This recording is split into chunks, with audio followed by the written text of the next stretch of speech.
Foundation to finish, not forgetting all your general contracting needs. We have it all at A&S Hardware and General Contractors Limited, located at 107 Bonaventure Road in Gasparillo. Just call Tiki Ali at 650-2180. A&S Hardware are wholesalers and retailers of plywood, an assortment of lumber, galvanized pipe, hollow section, and steel. Customers can enjoy special prices on white pine and pitch pine doors. Attention all bakers, doubles vendors and roti makers. Try our high quality unbleached bromate free all-purpose and baker's flour. Low price and conveniently packaged in 2 pounds, 2 kg, 10 kg and 25 kg bags. For wholesale and retail prices, contact Shiklisha Limited 665-3336 or visit us at Warrenville, Canupia. Shiklisha Limited, quality you can trust.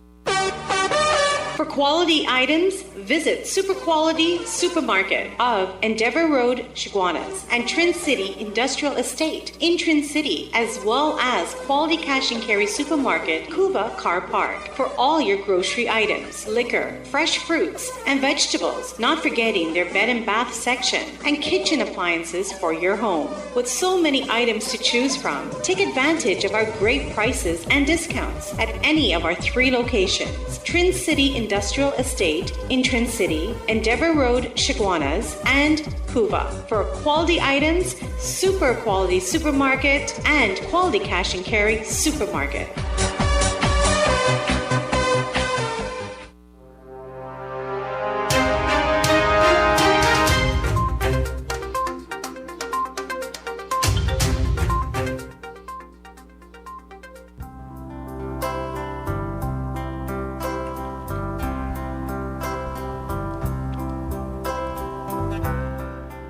Well, it's just about 12 minutes past the hour of 6 o'clock. And note that time check came to you through the kind courtesy of Mr. Rajendra Rampasad, the People's National Movement candidate for the constituency of Covers South. Good morning, people. Good morning, and thank you very much for choosing 97.5 FM, hot like a pepper.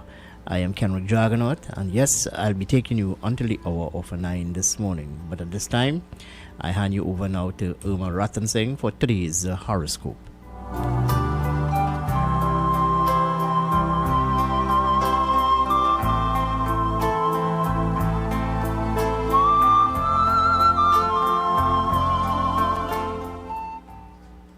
Welcome to the airwaves of U97.5 FM Hot Like Pepper Multicultural Radio. We are coming to you live from number 42 Exchange Lot, Scoover, Trinidad. You can also catch us on YouTube at RCL U975 and Facebook. It's a great morning to wake up to another day of life and blessings to serve your purpose. Take a moment and prepare yourself to begin this day with peace, love, and positive energies. Let U975 FM be your companion throughout the day and night as we bring to your homes, vehicles, offices, and hearts great programming throughout the day with news, your daily horoscope, talk shows, recipes, musical entertainment, and much more.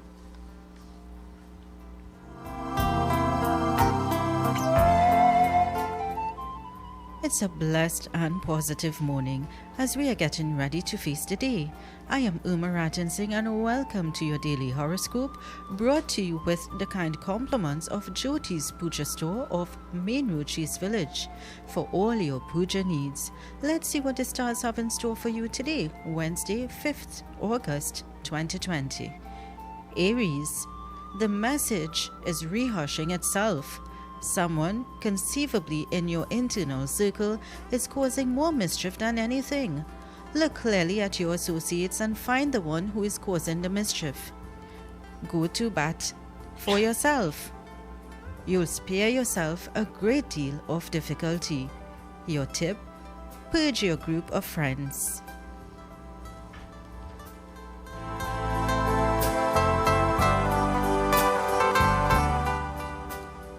Taurus, is it accurate to say that you are encircled by the sort of individuals who elevate you and bolster your development?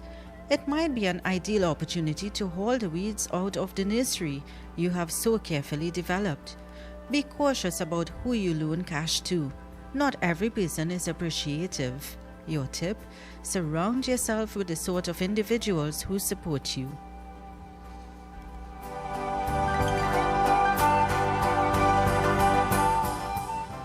Gemini. On the plan today, get into higher domains of cognizance, associating with your soul aids and actuating your third eye. You're amidst a huge ascension, one that is making you look past the shroud and comprehend your spirit's excursion. There's a ton you're going through to desert as you rise above. A specific measure of separation will assist you with watching out for your nursery. Your tip: raise your cognizance today.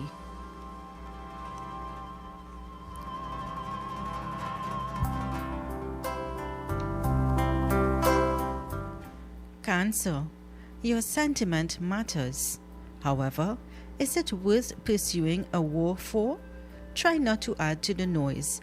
Venturing ceaselessly from the contention might be the most ideal approach to determine it.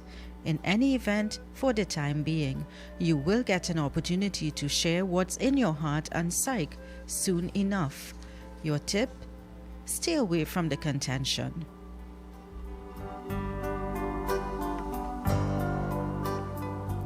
Leo. In some cases, you simply need to glance in the mirror, kiss the reflection you see, and rehash the words. I am excellent. I am skilled. I am a goddess who is sent from the sky. Now, how is that for a Leo session insistence? Relinquish the requirement for outside approval. Relinquish the need to look for endorsement from others. Your tip: repeat the confirmation. I am excellent, I am a goddess, and I have plunged from the sky.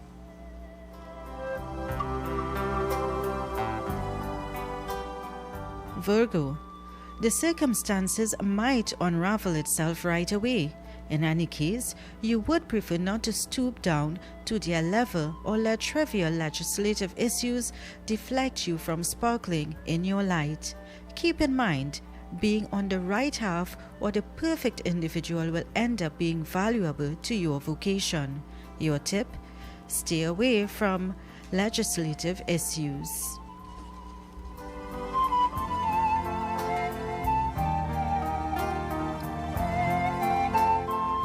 Libra.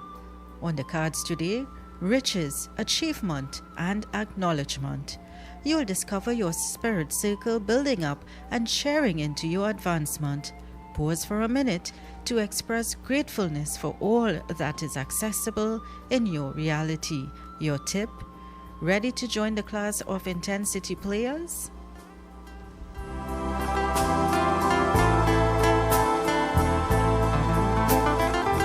Scorpio. Practice makes perfect. Building and growing your domain will be significant subjects in the coming days. Keep on settling on savvy and useful choices, particularly with regards to cash, and work together with the sort of individuals who will boost your development. Your tip: nurture your ability by causing them to feel seen and heard.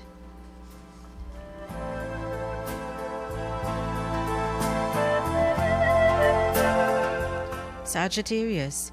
Today is all about realization. Spend time reflecting on what is important to you and what will make you move forward. Focus on the most challenging situation and look for the positive point and use it to your advantage. Your tip: you're on a self-amending venture.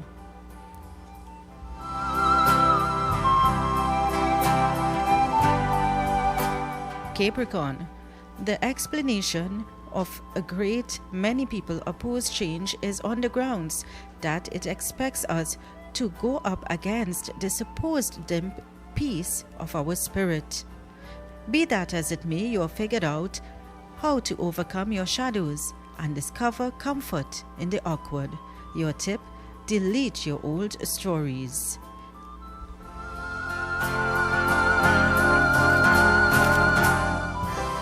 Aquarius. Spare yourself the drama today and try a more ideal approach. Keep all your mishaps under your control. Stay calm and collect your thoughts before making your final decision. Your tip: keep a positive mind and spirit today.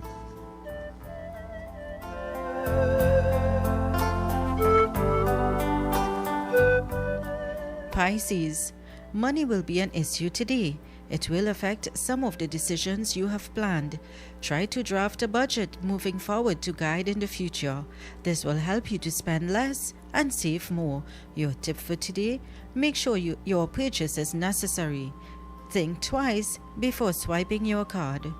And that brings us to the end of your horoscope today, with the kind compliments of Jyoti's Puja Store of Main Road, Chase Village, for all your puja needs. And if it's your birthday today, happy birthday to you from the management and staff of U97.5 FM Hot Like Pepper Multicultural Radio. And if it's your anniversary, happy blessed anniversary. And your quote for today: winning doesn't always mean being first. Winning means you're doing better than you have done before. Thank you for joining me for your daily horoscope. I am Uma Ratan Singh, wishing you a safe, blessed and positive day ahead. Stay tuned for You Talk with Kenrick Jagannath.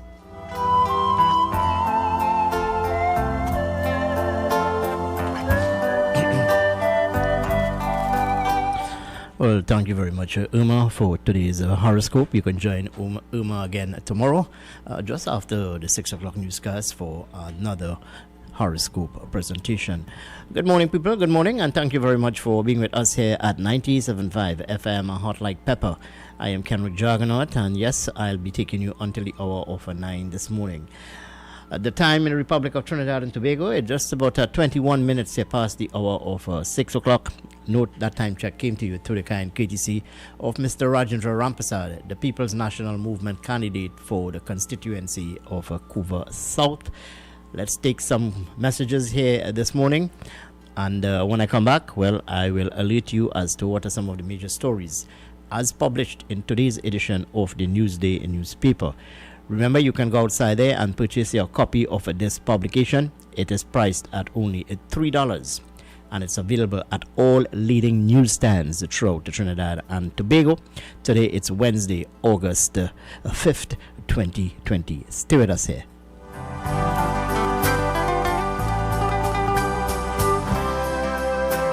Jyoti's Puja Store is your one-stop puja store for all puja, wedding and cremation materials. Also available books, mithai and murtis made to order. Visit Jyoti's Puja Store today and be greeted with the kindest and most courteous staff with best prices and secured parking. Jyoti's Puja Store located at 542 Southern Main Road, Chase Village, Shigwanas. Contact 671-3849. U97.5 FM, Hot Like Pepper, Multicultural Radio will be bringing you coverage of Election Day 2020. Look out for live capsule reports throughout the day as you make your way to the polls. Then you can join our live panel discussion from 8 p.m.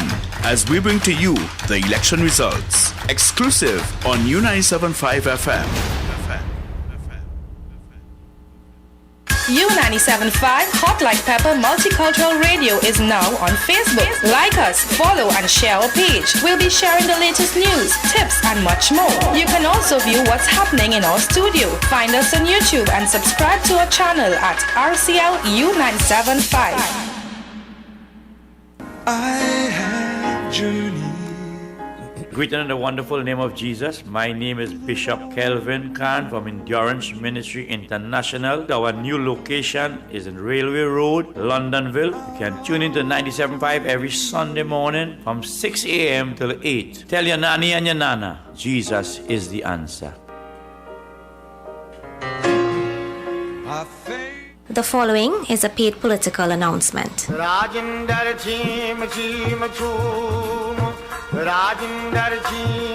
Hello, I am Rajendra Rampasad, your PNM candidate for Couva South. I ask for your support to take Couva South into government and to improve the quality of life for all of us. I have specific plans to create jobs, develop our youths, improve agriculture, infrastructure and security. As a person born in Dow Village, California and started my education at Esperanza Presbyterian School, I want to use my years of experience as a successful businessman and a resident of Couva South to partner with you to make our communities better. I have been listening to your complaints of non-representation in Couva South. It is time for a change. I ask for your vote on August the 10th. Vote Rajendra Rampersad, the right choice for a better Couva South. Vote PNM. Rajendra Chim Chim Chum. Rajendra Chim Chim Chum. That was a paid political announcement.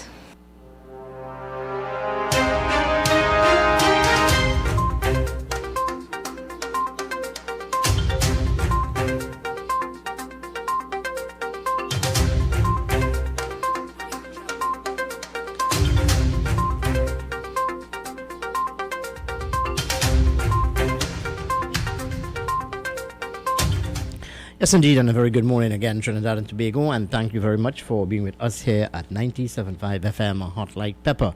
I am Kenrick Juggernaut. At this time, let me keep you abreast of some of the stories as published in today's edition of the Newsday newspaper. Let me also say a very special good morning to the management and staff of Newsday for partnering with us here at 97.5 FM Hot Like Pepper. Well, on the front page of today's edition, the cover that is a graphic photograph of President General of the Oilfield Workers Trade Union, Ansel Roger. What the story is saying, union leader slams newspapers coverage, Roger's race rant.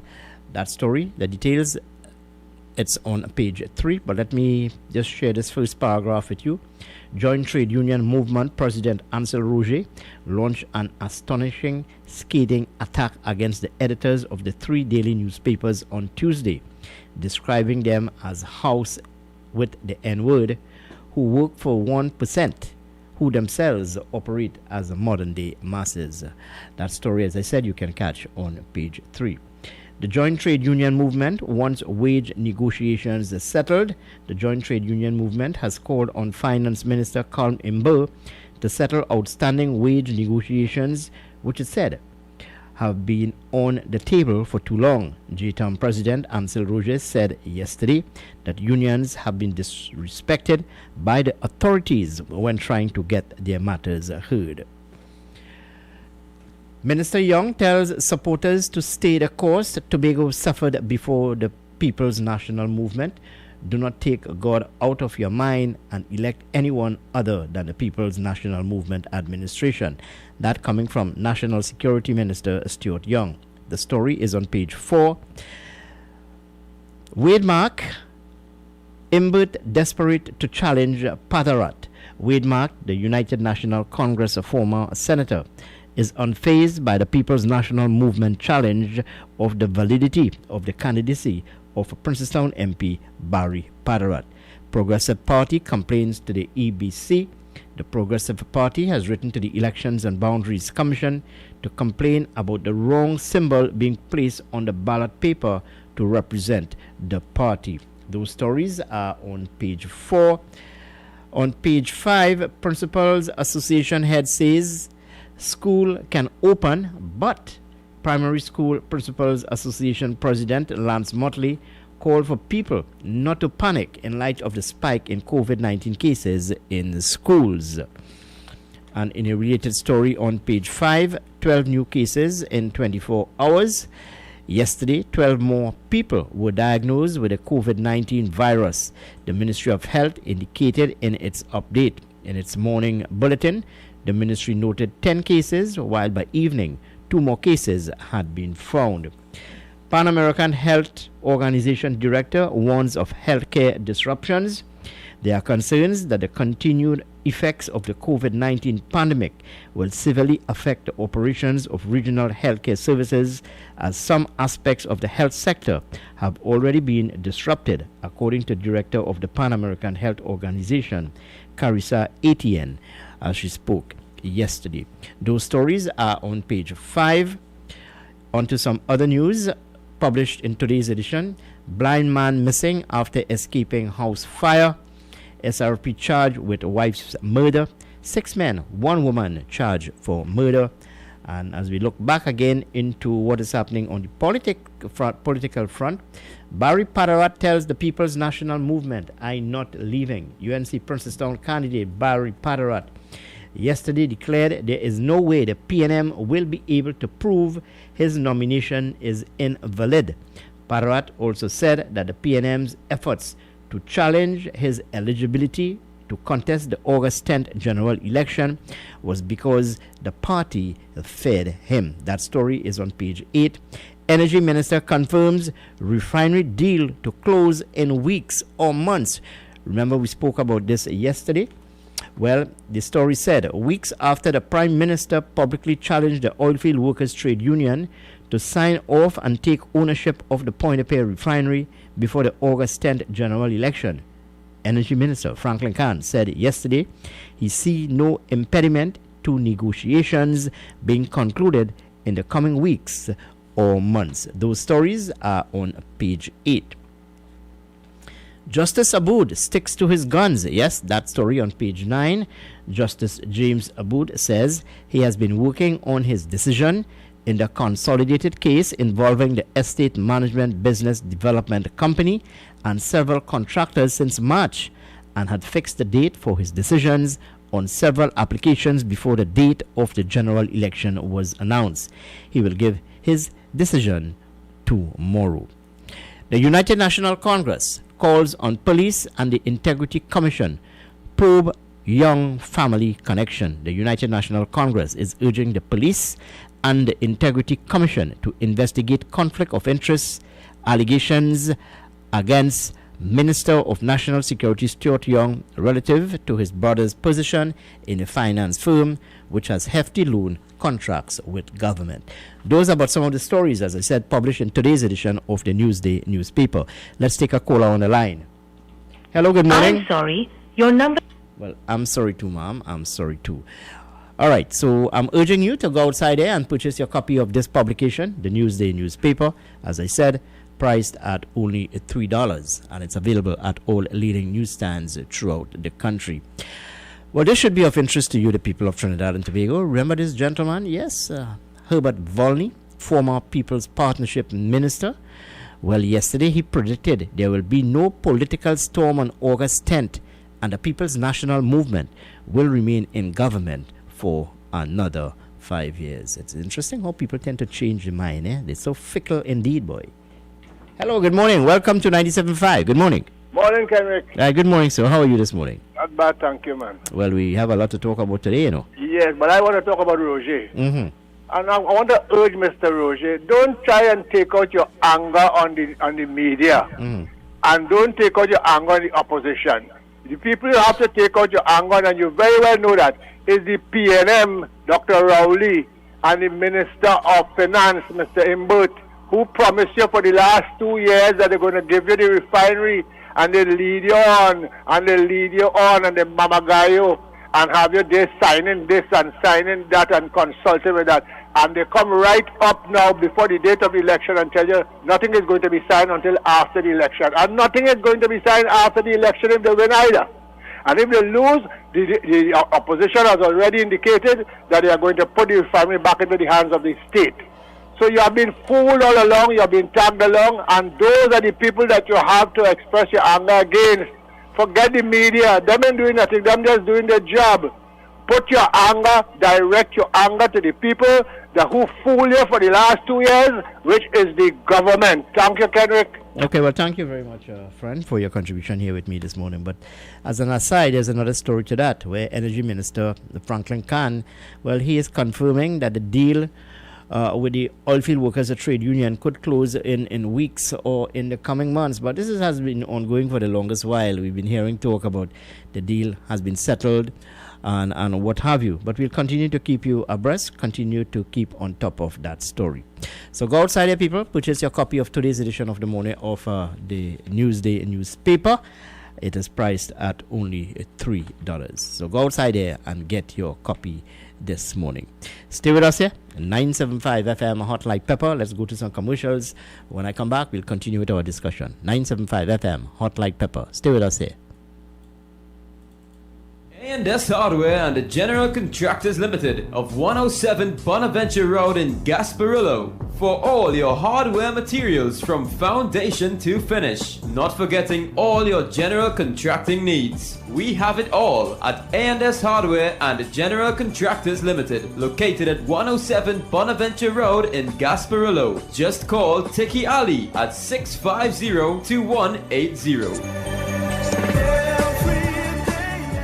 A&S Hardware are wholesalers and retailers of plywood, an assortment of lumber, galvanized pipe, hollow section, and steel. Customers can enjoy special prices on white pine and pitch pine doors. It's Decision Time 2020, U975. The election headquarters is inviting you to be part of our panel discussion on Monday, the 10th of August 2020. Join yours truly, Kenrick Jarganaut, Mukesh Baburam, and guest Nirvan Maharaj, President of the All Trinidad Workers Union, and former banker and economist Vates Uram, as we analyze the 2020 elections. The decision is yours. The discussions are with us. Join us election night on U975 FM Hot Like Pepper Multicultural Radio.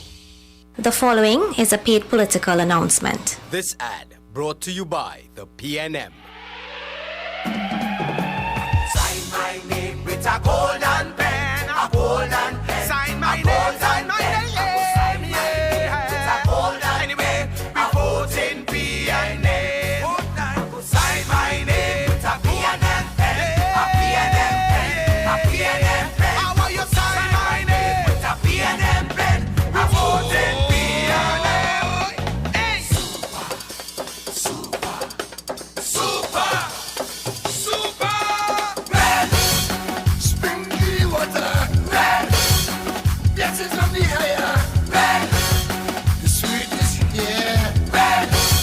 Sprinkle everywhere. Red. Well, your body's here. Red. Don't you come to ice it. On August 10th, vote PNM. Great is the PNM. That was a paid political announcement. The following is a paid political announcement. Rajendra Chim Chim Chum. Rajendra Chim Chim. Hello, I am Rajendra Rampersad, your PNM candidate for Couva South. I ask for your support to take Couva South into government and to improve the quality of life for all of us. I have specific plans to create jobs, develop our youths, improve agriculture, infrastructure, and security. As a person born in Dow Village, California, and my education at Esperanza Presbyterian School, I want to use my years of experience as a successful businessman and a resident of Couva South to partner with you to make our communities better. I have been listening to your complaints of non-representation in Couva South. It is time for a change. I ask for your vote on August the 10th. Vote Rajendra Rampersad, the right choice for a better Couva South. Vote PNM. Rajendra Chim Chim Chum. Rajendra Chim Chim Chum. That was a paid political announcement.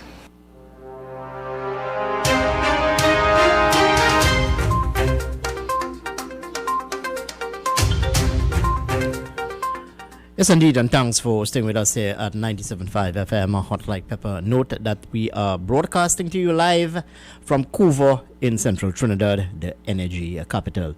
To get into our program, to get into our discussion, well, you need to call us at 636-7547, 227-5739. You can also WhatsApp us at 378-4975.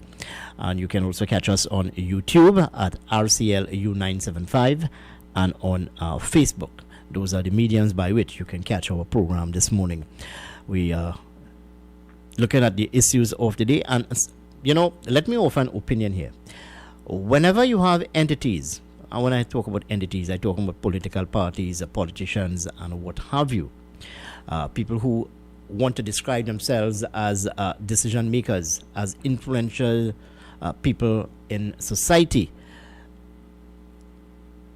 These people, whenever their backs are against the wall, they tend to lash out at the media. The media always tend to be their whipping boys. And without the media, some of these people will not be even known in the public. I'm talking here about the rant coming from one Ansel Roger. As I said, I call it as I see it. If you vex, lost. That really does not matter to me. Now, there's a story where the Media Association is considering filing a complaint with the Equal Opportunities Commission against Joint Trade Union Movement President Ansel Roger after he referred to editors of the 3 daily newspapers as house and he would abuse the N-word. In a statement hours after Roger attacked the media at a press conference, Matt described his reference as infantile leadership. But I'm not going to deal with that here this morning. I will leave that for other people to decide. There are more pressing matters ahead of us. In one day, this country would have recorded 12 positive cases of the coronavirus. It's a very frightening situation indeed. As of last evening, the number would have rose to 194. Yes, people, 194. And we're operating now in a very volatile political environment, where a number of political parties will be whipping up support, trying to close out their campaign in the lead up to the 2020 general election. In this vein, I am suggesting this morning, and I want to get the views of you, the listening audience, whether or not it is time that the authorities of the day look at mandating people to wear face masks, because a World Health Organization report would have said that a face mask is one of the better ways to prevent the spread of the virus. So my question this morning to you, the listening audience, will you support this measure by asking the government of the day to introduce, or rather insist, that people of Trinidad and Tobago, or mandate that the people of Trinidad and Tobago wear a mask? I say all that to you in light of an impending general election, an SEA examination. So we have all of these factors involved. And also note that school will be reopening on the 1st of September. So we have all of these challenges in front of us. We have some callers here on the line. Hello, good morning, and welcome to 97.5. Good morning. Morning, Mr. Kenrick. And good morning to you, sir. You know, I can't remember which institution said it. It's the first time the world education has been in such a, how to put it, has feel such a hit globally. So the whole education system seems to be, how to put it, crumbling. Yes, it should be, because I hear maxi taxi drivers making noise that taxi passengers should be, it's up to the maxi taxi. Just like how no mask, no service, no mask, no ride. Now you ask the man who was in charge of the Chamber of Commerce yesterday, should it be the same question you're posing to us? And he carry all around the Mulberry Bush and come back. And it's a simple yes or no answer. And I find yes, it should be mandatory, because some people taking this thing as if it's a joke. And if you tell a man step away from your evict, but if I can't get no, look, I walk into a bakery, forget the mask in the van, and walk into the bakery. The lady say no mask, no service, so I went back and get my mask. But when I walk in now, she mask covering she mouth and that she knows. What would you say? No, and you're just fooling yourself. When I say you, I'm not talking about you, but people who are doing that. You are doing that. You want me to wear one, so I had to point out to them. Yeah, tell me no mask, no service, so I go. I want and get my mask and I come back to protect you from getting the virus. But your mask halfway on your face to infect me and the other customers that come in here. Because we're not taking this thing very serious. As they say, the Sunderscure or hydroxychloroquine. You see what's going on with the Brazilian Prime Minister? President? All the hydroxychloroquine he taking, it seems as though it ain't working for he. Partner, enjoy your day. Okay, yes, it should be mandatory that we wear masks now. All right, well, thank you very much for your contribution with us here this morning. Yeah, I mean, 194 cases, and yesterday alone, the country would have recorded 12. So there is this spike, there is the second wave, and in light of that, you still I still see people behaving in a particular manner. Yesterday, I went to one of my favorite watering holes to engage discussion with a particular individual. And I had about 10 people or 12 people in the bar. None of them had on any mask. Hello, good morning. Welcome to 97.5. Good morning. Yes, a pleasant good morning, Mr. Jagannath. And good morning to you, dear. I will support that the government make it mandatory that people wear their masks. Mm-hmm. Now, where I live here in Duncan Village. I was coming from my morning walk this morning from Palmas Park here. I observe a lot. And do you know people even on the track, only one person and myself was wearing it. But the outside, nobody is wearing it. And at that time, coming home, 6 o'clock, there's a lot of these immigrants out there waiting for the transport to go to work and what have you. Mm-hmm. And none of them is wearing their mask. Nobody. Yesterday I tried to get when the caller said Southerners wearing it. Mm-hmm. Southerners playing the fool. They're not wearing it. You come out the road about 10 o'clock and you will see what is going on there. And all these immigrants, I am telling you, Mr. Jagannath, they're not wearing it. And they're coming in. Easy in the night. They're creeping in. And they're coming in the places. And this is something the government need to do. Ministry of Health, make it mandatory that they wear the mask. You're going in the place, and as the gentleman just said, they're telling you to wear the mask, and when you go in, they don't have the mask. Only one supermarket in Duncan Village here. They're very strict with that sign. They're taking your temperature and all that. All the rest, slackers. I'm telling you. Okay. All right, well, thank you very much, my dear, for your contribution with us this morning. No, it's a very serious matter indeed, and I cannot impress upon you how serious this is. 194 cases thus far. And as a people, we have a tendency not to be disciplined in most instances, you know. So maybe we need a law to mandate us to wear masks. It's a very serious situation indeed, folks. And we have a tendency in this country to take everything quite lightly indeed. We have groups of people who are very vulnerable. Very vulnerable indeed. So how are we going to challenge this? How are we going to challenge this? We read of the rising in cases. We look at the stats. We just flip the page. We ignore what is being said by the Minister of Health, more so by the Chief Medical Officer and the other authorities. We just ignore that. We need to be serious, people. We need to be serious here in this country.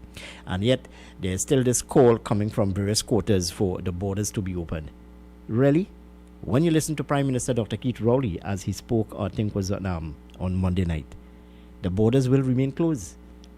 Will remain closed until the situation changes or until there's a vaccine.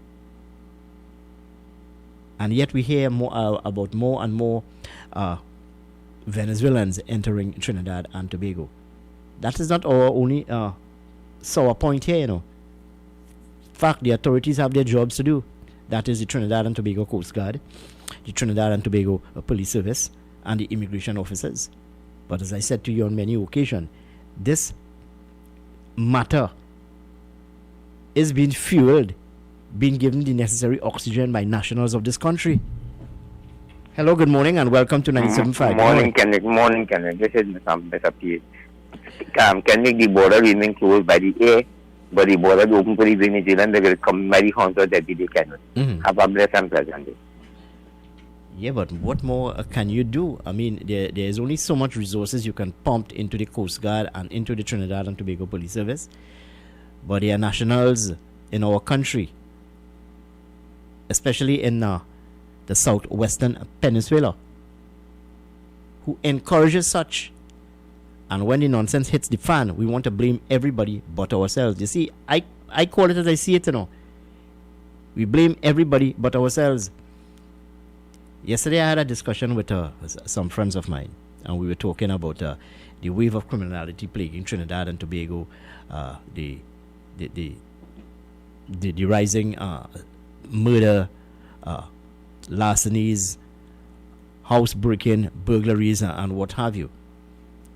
But then when I posed certain questions to them, they could not answer me, because they themselves are responsible in some way for what is happening in the country. We need to be serious, folks. We need to be serious. And let me tell you, changing a government will not solve our problem. Changing a government will not solve our problems unless we, as the citizens of this country, are prepared to change the way we do things. No change of government. If we change our government on Tuesday morning, the situation remains the same. Let's take another call on the line. Hello, good morning, and welcome to 97.5. Good morning. Good morning. Good morning to you, sir. And your co-host in absence. Well, I'm going solo this morning, my friend. All right, okay, good. So, yes, mask should be made mandatory. How the government going to do it, I don't know, because I don't know if they need to pass a law. Parliament not there. I don't know if it could be done through the Ministry of Health regulations, but it has to be mandatory. And the proper wearing of masks, that's the significant thing, you know. Wearing the mask is one, not on their chin, on their nose, above your eye. So, I don't know. But well, let me provoke you a bit this morning, my friend. I listened to most of the meetings on the hosted by the People's National Movement and the United National Congress, and I'll tell you something, my friend. Sometimes I'm exhausted about listening to some of the thoughts coming from the platform, especially coming from the United National Congress.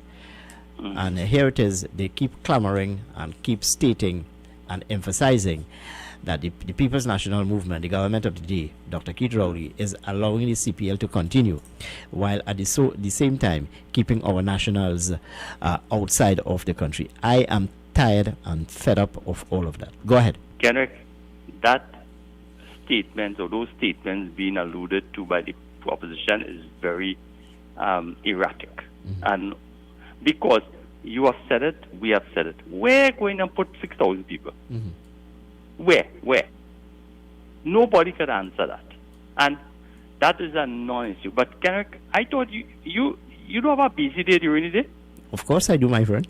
And you still had time to listen to them politicians in night, boy? No, well, it's part of my job, my friend. Okay, all right. Yeah. Because I'm telling you, I have not listened to any political meeting, any political leader, any political thing. Because I know we say my time in the evening, I prefer to read a newspaper or read a book or do something else.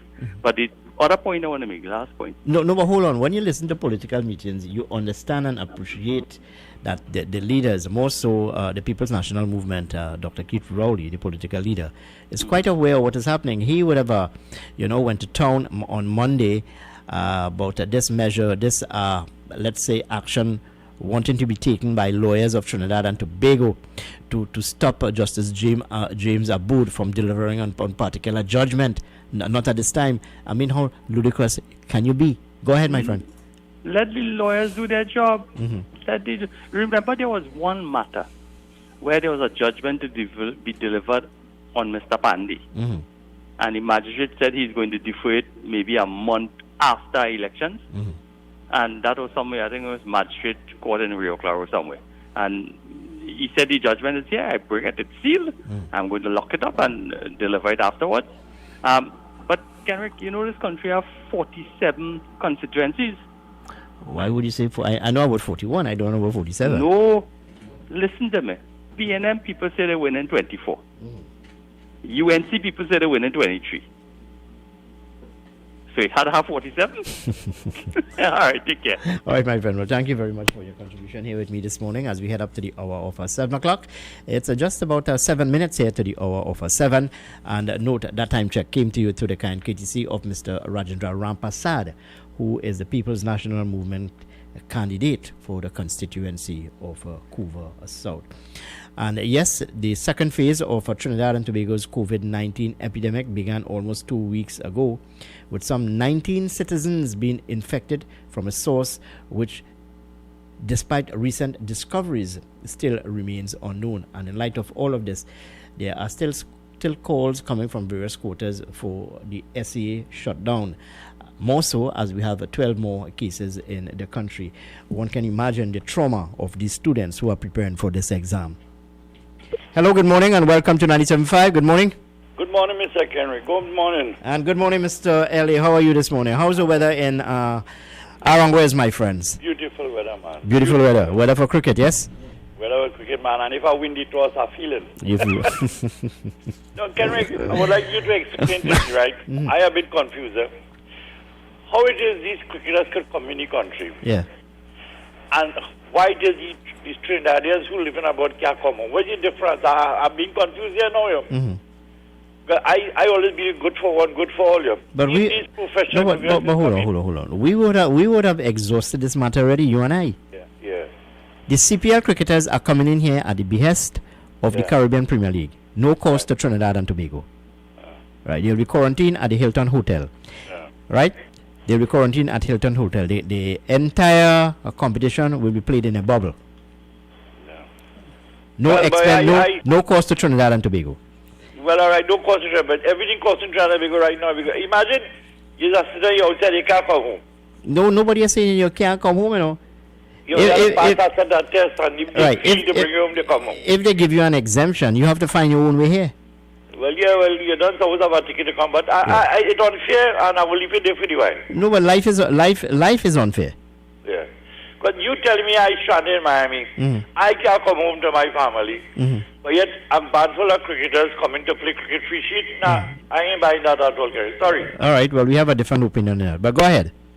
All right, well, No, I've maintained my stand on that. The government of the day did not say that they will not bring you into the country. It's on a phase basis, so long as our parallel health system can accommodate you. And that's my opinion, and I will continue to debate that and stay with that position. And I know that there are a number of people who would support me on that position. Why? Given the fact we have 194 cases in the country thus far. Why? Because we are allowing more and more nationals to come into the country. Hello, good morning, and welcome to 97.5. Good morning. Good morning to you, sir. You know, yesterday I was appointed in the evening program in the station, right?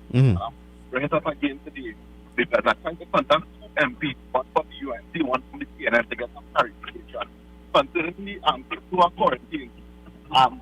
Also, seeing them prepared for the vote because here is numbers of people closed down, and I know people right now who I talk to. They were told they're not allowed to come out of the house, right? They were quarantined for 14 days, right? Also, you're not allowed to go on vote, right? Wasn't this because they're not saying anything. I mean, as much as they're seeing red and yellow advertising, right? A lot of other things advertising. They should have advertised these things properly for people. These people are considered special voters. They need to put things in place because everybody have a right to exercise their right to either the PN the UNC or whoever decides to vote, right? And I think government, this is so sneaky.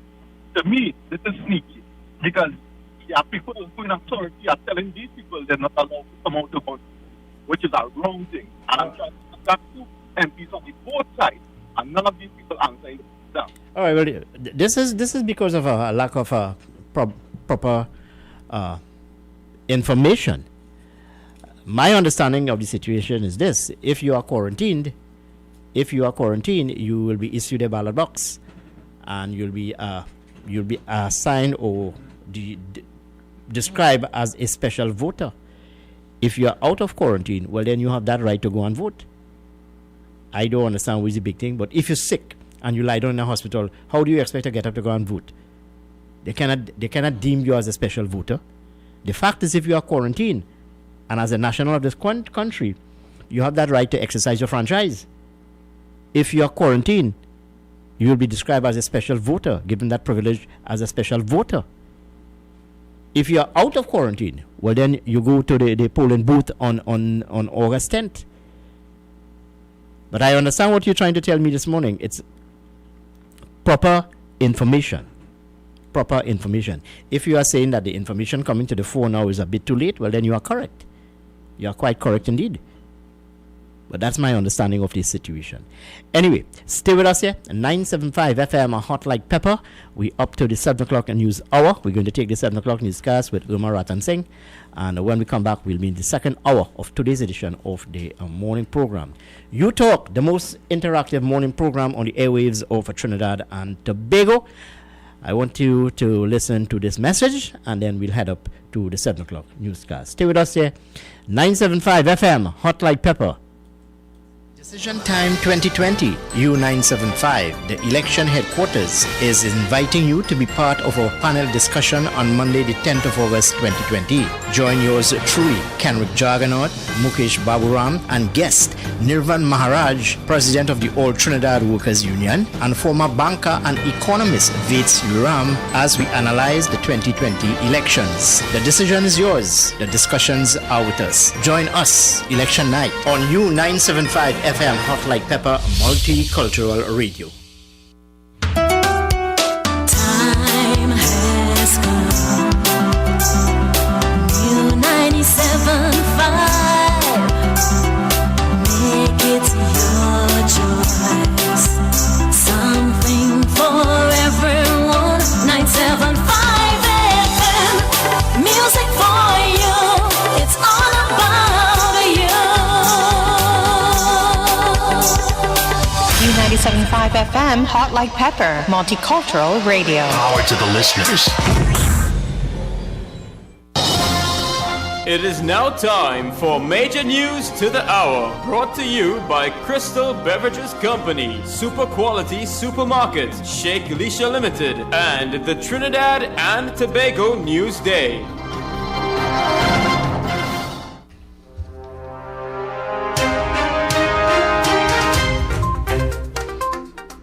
This is the 7 a.m. news on U97.5 FM, Hot Like Pepper Multicultural Radio. I am Uma Rajan Singh. Good morning. Prime Minister Dr. Keith Rowley will be hosting a media conference at midday today. This announcement was made by the Office of the Prime Minister in a social media post. National Security Minister Stuart Young confirmed the media conference yesterday. He was at the time delivering an address at the opening of the new Roxborough Fire Station. Minister Young said, "When it comes to COVID-19, we are at the cluster stage."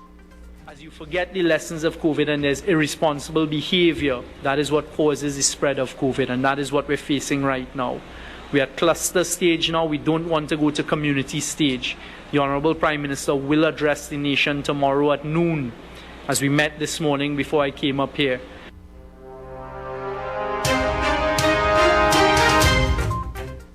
The National Security Minister reminded the gathering that COVID is real. He said it is the responsibility of everybody to do what needs to be done. It is everybody's personal responsibility. I had to take that taking a page out of the children's books. To do what you have to do. Wear your mask, sanitize your hands, keep your social distance. Because COVID is real.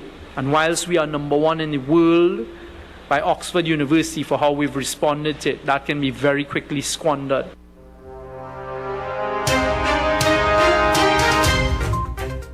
The voice of National Security Minister Stuart Young. The National Entrepreneurship Development Company Limited has launched its relief grant. This is part of government's national COVID-19 relief efforts. The grant will provide financial assistance to micro and small enterprises that earn less than $1 million in annual revenues and were negatively impacted by the coronavirus pandemic. Affected MSEs can access up to $20,000 in grant funding to help cover businesses-related expenses such as salaries, rent, stock, and other working capital. NEDCO said applicants had to meet the criteria to qualify for the grant.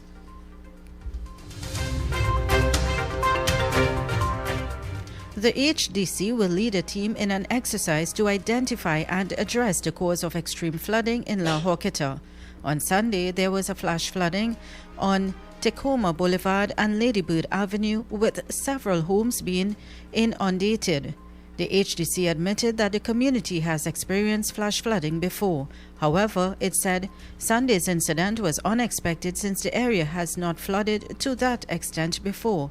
It said a cleanup crew was immediately mobilized to clean up and sanitize the affected homes. The HDC believes the assessment will allow it to implement effective mitigation strategies in the area. The team will also consist of representatives from the Ministry of Works and Transport and the Tunapuna Piaku Regional Corporation.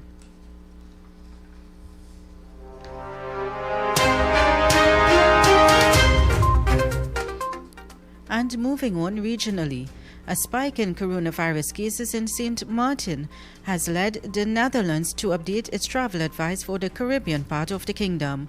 As of August 3rd, St. Martin recorded 70 active coronavirus cases, bringing its total number of confirmed cases to 150. The Netherlands Ministry of Foreign Affairs said unnecessary trips to St. Martin are not recommended due to the sharp increase in the number of COVID-19 infections and the associated risk. Travelers returning to the Netherlands from St. Martin must home quarantine for 14 days.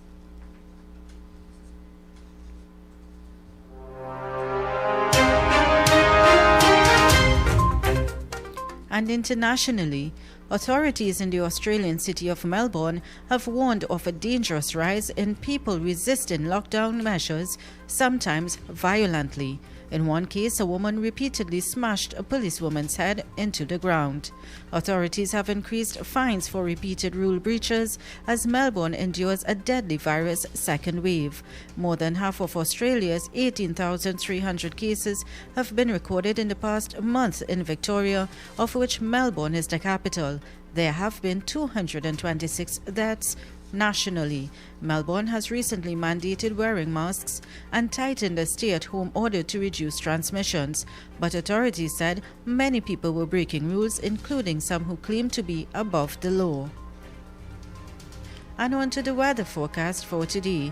For the period today until tonight, Trinidad and Tobago and the remainder of the Lesser Antilles can expect a generally sunny day, with a few showers developing by late morning. There is the medium chance of heavy afternoon showers and thunderstorms favoring Trinidad. Partly cloudy night with the odd shower.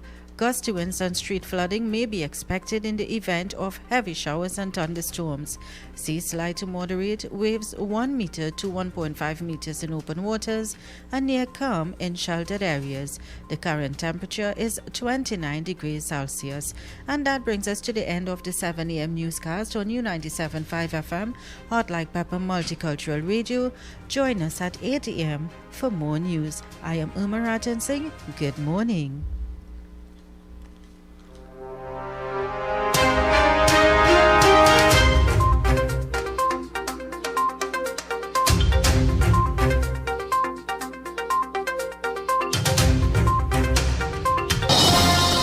That was Major News to the Hour, brought to you by Crystal Beverages Company, Super Quality Supermarket, Sheikh Lisha Limited, and the Trinidad and Tobago News Day. As you forget the lessons of Decision Time 2020, U975, the election headquarters, is inviting you to be part of our panel discussion on Monday, the 10th of August 2020. Join yours truly, Kenrick Jarganaut, Mukesh Baburam, and guest Nirvan Maharaj, President of the All Trinidad Workers Union, and former banker and economist Vates Uram, as we analyze the 2020 elections. The decision is yours. The discussions are with us. Join us, election night, on U975 FM Hot Like Pepper Multicultural Radio. A&S Hardware and the General Contractors Limited of 107 Bonaventure Road in Gasparillo. For all your hardware materials from foundation to finish. Not forgetting all your general contracting needs. We have it all at A&S Hardware and the General Contractors Limited. Located at 107 Bonaventure Road in Gasparillo. Just call Tiki Ali at 650-2180.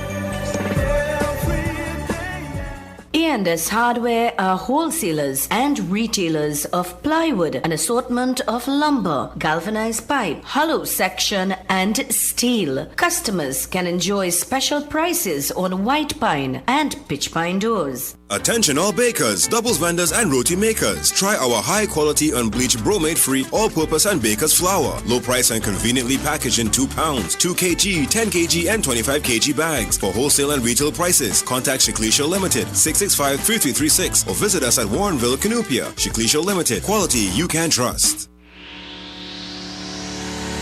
Kathy's Cool Spot Enterprises Limited, number 86 Pearville, opposite the TSTT Exchange in Mayaro. We specialize in all types of meats, dry goods, liquor, beverages, ice, LPG, gas, motor oils, stationery supplies, and photocopying. We also provide rentals of tents and chairs for your every occasion. Come in and take advantage of our specials at reduced prices on liquor, wholesale and retail. We are open every day, even on public holidays, for your convenience.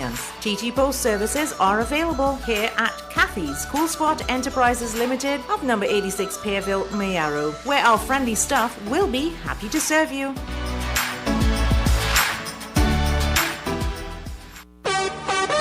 For quality items, visit Super Quality Supermarket of Endeavour Road, Chaguanas, and Trin City Industrial Estate in Trin City, as well as Quality Cash and Carry Supermarket, Cuba Car Park, for all your grocery items, liquor, fresh fruits, and vegetables, not forgetting their bed and bath section, and kitchen appliances for your home. With so many items to choose from, take advantage of our great prices and discounts at any of our 3 locations: Trin City Industrial Estate in Trin City, Endeavour Road, Chaguanas, and Cuba. For quality items, Super Quality Supermarket and Quality Cash and Carry Supermarket. The following is a paid political announcement. Hello, I am Rajendra Rampersad, your PNM candidate for Couva South. I ask for your support to take Couva South into government and to improve the quality of life for all of us. I have specific plans to create jobs, develop our youths, improve agriculture, infrastructure, and security. As a person born in Dow Village, California, and started my education at Esperanza Presbyterian School, I want to use my years of experience as a successful businessman and a resident of Couva South to partner with you to make our communities better. I have been listening to your complaints of non-representation in Couva South. It is time for a change.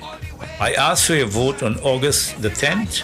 Vote Rajendra Rampersad, the right choice for a better Couva South. Vote PNM. We voting PNM anyway. That was a paid political announcement. The following is a paid political announcement. This broadcast brought to you by the PNM. We are still with the pandemic.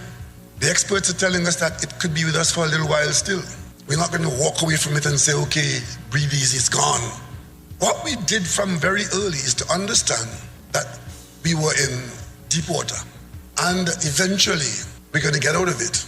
And when we get out of it, we need to know what direction to go, need to know what to do, and what resources we have available, but we must get out of it first. And that is why very early in the game, you would have heard me say that I appointed a committee of some of the best skills in a wide cross-section of activities and experiences. 22 of our best talent, men and women, from labor to business to the university, those 22 people were asked to work as a team to prepare a roadmap for recovery because we knew that we were being damaged. Our economy was being hurt in a serious way. And when it's all over, we would need to recover because we know in Trinidad and Tobago, our anthem tells us that we operate with boundless faith in our destiny.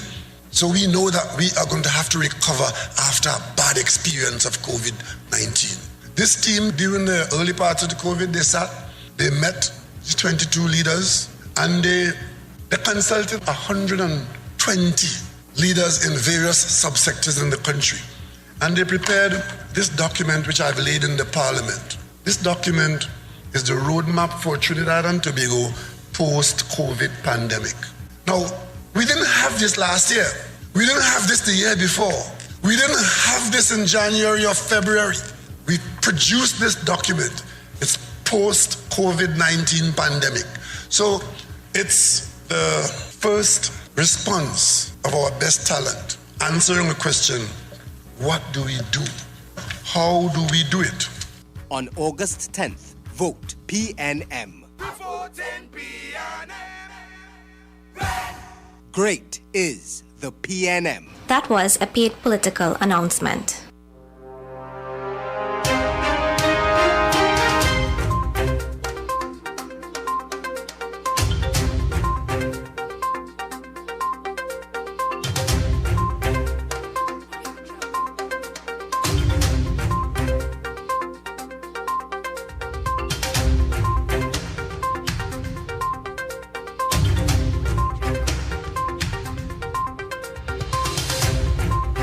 Yes, indeed, and thanks for staying with us here at 97.5 FM, Hot Like Pepper. It's just about 15 minutes here past the hour of 7 o'clock. And note that time check came to you through the kind courtesy of Mr. Rajendra Rampasad, who is the People's National Movement candidate for the constituency of Couva South. And talking about candidate, I've been trying to get in touch with one Vandana Mohit, who is the United National Congress candidate for the constituency of Chaguanas East. I understand from reports that there was some sort of incident where a number of her posters, UNC posters, paraphernalia, banners, and what have you, were destroyed, and claims, or rather fingers are pointing at supporters of the People's National Movement. I just wanted to get her thoughts on that matter, but thus far I would have failed in trying to get her on the phone. Let's take this call on the line. Hello, good morning, and welcome to 97.5. Good morning to you. Hey, good morning, Ken and company. How are you going? I'm doing fine this morning, friend. How are you this morning? Good morning. Yeah, watching on, looking at see what's happening and so forth. Mm-hmm. You know, Ken, I bought a couple newspapers, including the Newsletter today, Mm-hmm. front page by Mr. Roger. And, you know, sometimes, you know, you feel, you know, I have done a fair amount of literature and so forth. And there's a term for whom the gods have actually gone mad or something so. Mm-hmm. And I wonder sometimes, you know, when you reach a stage of somebody attacking All right, the term is whom the gods want to destroy. The first send mad. The first send mad. Yeah. And I mean, it's a sad thing because I know that a lot of journalists actually speak on behalf of the unions and their problems and so forth. Mm-hmm. And for this man, almost on all the newspaper this morning, he is there talking about journalism here in Trinidad as if they are satans and so forth. I saw Dr. Sheila Rampasad, who I taught so many years ago, and this is a renowned and a brilliant person. She was very mild-mannered, and her response was so very civil. And sometimes I feel some of our politicians ought to take a pattern from people, you know, like her. Mm. I think, you know, can you sit down and think? Here's Mr. Roger bashing journalists and so forth. And a lot of his former, you know, followers, I have to say followers, because 90% of his union members have lost their jobs. Mm-hmm. They are now on the breadline.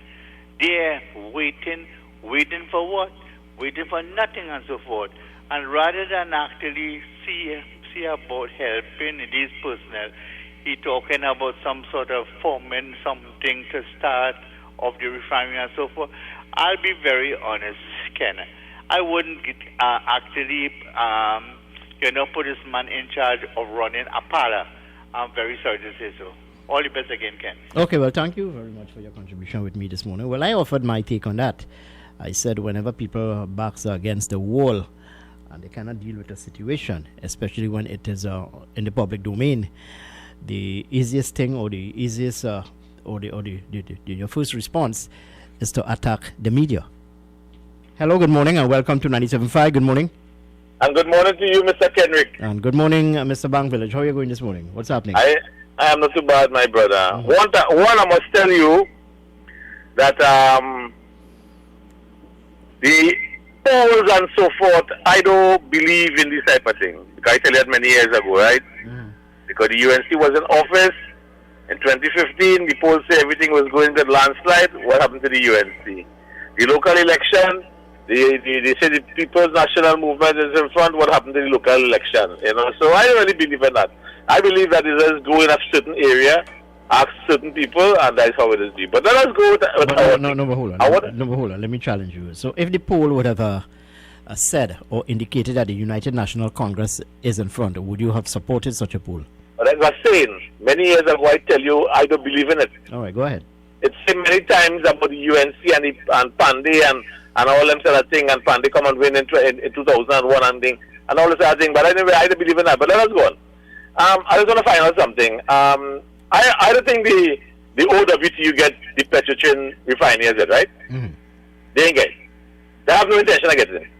They carried on going to the wire because I hear Mr. Rocha saying, it appears to me that the government, extended by the Prime Minister, want to carry down right down to the end and fool us. But let me see, Kendrick, it was being done, finished, complete, before they even say that the Petrochin refinery was going to the OWTU. It was a game to close off, to hide certain things that went wrong there. You understand? So you sacrifice the people and the people patrimony to help us. And today you have a big international industrial company stand by there waiting and rotting. You understand? But you see, again, goodness will come. Doesn't matter a few days again, my brother. Goodness going to come. But let me ask something, Kendrick. I hear Mr. Roger is attacking the media now. Mm-hmm. You understand? And they're attacking everybody, you know. You see, Mr. Rowley have some questions to answer. And the question you have to answer is about the pandemic right now. The COVID-19 taking place right now more worse than March and January and February. All right, hold on. So what do you think is responsible for this spike in the coronavirus? Within the last, let's say, 2 weeks or so, we would have recorded over 60 cases. What in your humble opinion, is responsible for such? Is what you said this morning. Mm-hmm. Mandatory. Make it happen that people will pass. No, that's not the question I'm asking. I'm asking you the question here this morning. What do you think is responsible for the spike in coronavirus within the last 2 weeks? Because, again, the people who coming in our areas and from Venezuela, it appears to be they are the one that's spreading it because they're going places to places. That's not true, my friend. That's not true. You see, that's not the answer I wanted to get from you.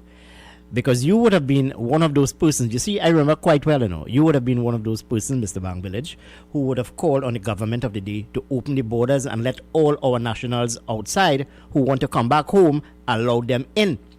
The reason for the spike in cases thus far is because more and more nationals are coming into the country, more so from North America. And having been quarantined, these people are now out in the community. And because it's a novel virus, one still has to determine whether it is a 14 days incubation period, a 25 days incubation period, or whatever. So they still carry the virus with them, my friend. And that's the point I'm trying to make to you. There's no evidence to support that the virus in this country is spread by these quote-unquote immigrants coming in from Venezuela. Let's take this caller on the line.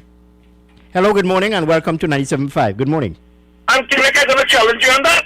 Okay, go ahead. I'm going to challenge you on that because we have people coming in and they're going straight to quarantine, straight from the plane, straight to the place that they're going to carry them. You understand? So No, my friend. You see, you must listen. I said to you that these people, or nationals who are coming home, are quarantined for 14 days. After 14 days, they are tested and let out into the society, into their communities. But because the virus is a novel one, no determination has been made as yet as to what is the incubation period. So these people, nationals coming from abroad, will now be into the communities, and they are carriers. That is as simple as I can put it. Hello, good morning. Welcome to 97.5. Good morning. Good morning. I feel too much of people coming through the border. Mm-hmm. you die when I feel it. Okay, all right. Well, one of my callers said that too many people coming through the border. Let's take another caller. Hello, good morning. Welcome to 97.5. Good morning. Ken, sorry to call back, eh? Mm-hmm. Right. I was checking some of the literature of the New Zealand nation, right? Mm-hmm. They took back close to 100,000 of their nationals who were away, right? Mm-hmm. And they were quarantined and successfully quarantined for 14 days, and they have been reintegrated back in society. And right now what is happening in New Zealand, they are a bubble. There has been no outbreak of the virus in whatever zone or period and so forth. So that, and even our CMOH here, I know he's a bit bothered about what is happening right now, and there's no, I'll be very honest. You asked a question about where it is actually coming from, and really and truly, Kenrick, there's no surety as to where this thing is coming from. But I could tell you something. With the insurge of these, Venezuelans and so forth, one must be very suspicious when you have bars open and these Venezuelan people walk in there right 10 o'clock at night, and it was very much said right by one of the people, one of the doctors on one of these reports, that since these bars are open, there has been a spike. And so, if you look at the rationale, that may very well be, I'm saying may very well be a serious contributory factor. Well, I agree with you. It could be a contribution. It could be contributing to the problem. But to single out the Venezuelans, these are migrants entering into Trinidad and Tobago, as the source of the rapid increase in coronavirus, to me that's a no-no. There's no evidence to support such. And unless we have evidence to support such, well, then we can make certain pronouncement. Hello, good morning, and welcome to 97.5. Good morning. Good morning, Kenrick. Good morning, Nicole. Good morning, Trinidad and Tobago. Good morning, Larry. How are you this morning? What's happening? Thank God for life. I'm good. Yeah, it's a frightening situation, eh? Yes, Kenrick. We had a meeting in my company, and we have already taken some serious decisions because, we are essential workers. And mind you, Larry, I am sure that today, when the Prime Minister, Dr. Keith Rowley, hosts that press conference just after noon today, I am sure there will be more measures being introduced to restrict movement in the country. Trust me. Kenrick, I believe from the last thing that they have opened back up, they will start to revert back, like bars going to be open until 8, restaurants until 8, no more in-house dining, rivers and beaches will be closed. Something about the SCA, I think he's going to speak much about the SCA and schools because these are very important, touching issues with every single parent in this country. And I remember the last time the Prime Minister spoke, he said they're going to watch this for 14 days. Yes. Right. So I think that he is taking the measures one step at a time. But coming back to the question you posed to Mr. Banglavich, but before you go there, I am hoping that the Prime Minister, introduce some sort of measure to ensure that it is mandatory for people to wear masks. And if you are found not wearing a mask, well, then you can be charged. But, Henrik, let me ask you a question. Next week, Monday is election. All the different political parties in this country that is vying to govern this country will have some sort of a gathering at their main headquarters. Agreed? If you watch the campaign trail that is taking place, every campaign trail you see a number of police vehicles to protect the supporters, to protect the candidates, and even in the community in which they drive through. And you are seeing police not asking people to put on their mask because a number of supporters in this campaign, both sides of the divide, Kenrick, you are seeing this. How is it now when the Prime Minister said that you are gathered in 10, only 10, nothing more than 10, except for funerals and receptions and stuff, right? How are the Commissioner of Police now going to handle the election night wherever a victory is announced according to the results that is coming up? That is something frightening to look at because you will have people drinking alcohol, Kenrick, you will have music being played, you will have the results coming in, and anticipated people will be having a good time. how are we now going to put a handle on that? You see, the Prime Minister will try his very best to make this mandatory, and the only time it can be mandatory, Kenrick, is if it passed as a law for a period of time with a fine to the end of it. And I don't think, Kenrick, that people in this country abide with things that is being said by those in authority. We take these things as a joke. We do not take it seriously. But when you look at people who have suffered under COVID and they give their testimony of being alive, coming out of it, and you see some clips of people who went through surgery and need to change their lungs and stuff, it is frightening. But the question lies with what you asked Mr. Bankvillage a while ago. Between me and you, Kenrick, there is no proper data evidence on both sides, whether it came in from the people who entered this country through the exemptions after they finished their quarantine time. And also, it is not even guaranteed data to prove that the Venezuelans who are coming here is bringing it illegally when they enter our borders, not being documented properly. So then we are in a myth, we are in a trance, and we have to figure this out. Now, if you want to prove to me, the government and the Ministry of Health want to prove that you want to extend the quarantine time for the people that you are bringing in through exemption to make it 25 days, then fine, so be it. So then we could eradicate them if there is a spike down the road. And we can determine whether or not if it's people coming here illegally and bringing this virus. So it's just an observation, but I mean we have to look at it in all angles, and I'm going to be attentively listening today, Kenrick, to see whether or not, because on our meeting we discussed there are strategic plans that my company we are doing because we are essential workers, and we are going to go with a different way, and I think somewhere along the line, Kenrick, the Prime Minister is going to revert back to the half-day work, with certain businesses being open half-day. I think that is going to start back because of the spike is taking place. Right, have a good morning. Thank you very much. Hello, good morning. Welcome to 97.5. Good morning. Morning, Kenrick boy. Hey, good morning, my friend, Mr. Davidi. How are you going? What's happening? I want to join you this morning. Well, anytime you know why I want to join you? Uh-huh. Please hang up and try your call again. Need assistance? Yeah, hello, good morning. Hello? Kendrick, I have a quick comment. Yeah, call. No, hold on. Mr. Davidi, if you are listening to me, you can call me back. Something went wrong there with your call. You need to call me back after this caller. Go ahead, caller. Okay. This pandemic, COVID virus, and in the middle of an election, you know who's suffering the most in this country? Our children. They are being left behind. Our Prime Minister has neglected, and the Minister of Education have neglected those children from day one. Our children going to crappy schools that are falling down, buildings have sewer problems. Every week you're reading about it. And now we have this virus and our children are home for 4 months and nothing. Do you know what Jamaica is doing right now? They ordered 100,000 laptops for their children, and they're getting more because they say we are not going to be left behind. And what does our Prime Minister do? They're spending hundreds of millions of dollars on advertisement. It's all about a race to be put in power, not a race to empower us and lift us up. You know, you have to pay attention to what's going on, you know. And then they're talking about the Venezuelans coming to Trinidad. Let me tell you something. In Peru, the virus is taking a toll on people. Hundreds of thousands of people are dying there. And you know what they said? They are going to allow Venezuelans to come in there if they are doctors and nurses because they're so desperate for medical help. This is a reality, and you wouldn't read it in our newspaper because that is what the media wouldn't tell you about those things. They will only talk about Ansel Roger, who's a loser.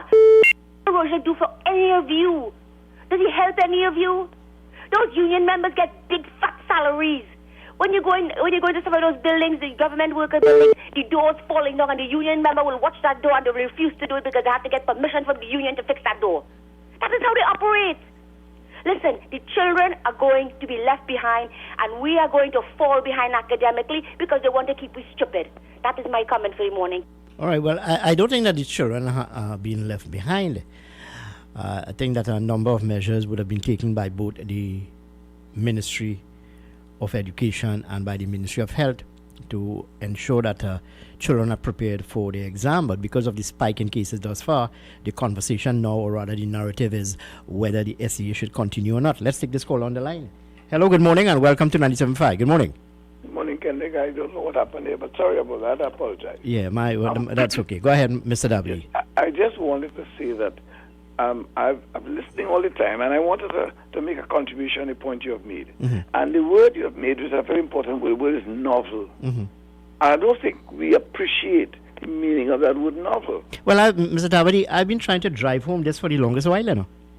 And this is the point I make, and so people, as you quite rightly said, novel means new. And because it is new, the dynamics, the arrangements, the operations, the way it functions, our scientists are still following it up. It's a work in progress. So that in the beginning, they were saying the target of it was senior citizens. But now we recognize that at all stages we were at risk. So that is, as you the point you made, is that is what is happening 14 days now, and then they recognize that this particular virus, a novel virus, is behaving in different ways. And that is why I support your view, that there are variable causes, and one of them, I'm not a scientist, but I'm just as an observer. If the observation tells me that all the time we were having a harder restriction with respect to our citizens from North America coming home. Now we opened it a bit, and it is reasonable to come to the conclusion that has made a significant contribution to what we are seeing there. But that is my argument, you know. And you're quite right. It is reasonable, it is logical, it is everything. Ducks lined up in a row. Because all the time you had a heavier restriction. And yes, there was this call, so that asking everybody, let us bring our people at home and you're quite right. The North America is the epicenter for the COVID-19 virus. And this is not politics. And as I agree with you the other day, we must not make it politics, but in many respects, this matters about leadership. And I made a point when I was saying that on one hand, you have a leader who is following the scientific prescriptions and protocols, and the other leader who is varying. Now the leader talks about a dome. Well, I'm trying to understand. You see, Kendrick, what I'm saying is this. I am talking about leadership. That's my issue. I'm not talking necessarily about who, because it is important. Mr. Davadi, my humble opinion, why the United National Congress will, as of yesterday or today, I believe, would have published a full-page ad outlining their COVID response is because the party itself and its leadership would have been attacked over this COVID matter by making what you call a puerile statement on the platform, talking about Lysol, talking about the sunlight, talking about what snake oil and so on. I mean, are we real as a people? And that is what has happened. And this is the rebound. And that's why I talk about leadership. That's my issue. My issue is leadership. That when the time comes on the 11th of August, the question is, in whose hands you're going to place your life? Because it's a personal decision. And it's not red and yellow and green and black and politics. It is about life. And in whose hands you're going to place your life? Because one person has been directed by the science throughout the last 6 months. And to a large extent, we have unfortunately only lost 8 lives. May they rest in peace. But in general, we have been able to do a fairly good job in terms of that. We are now reaching a stage where there are some claims for opening the borders, and we're recognizing there are some changes that have to be made. And it is an affront to my thinking as a human being that now you're going to publish something, and the first thing on it, say you're going to close the borders.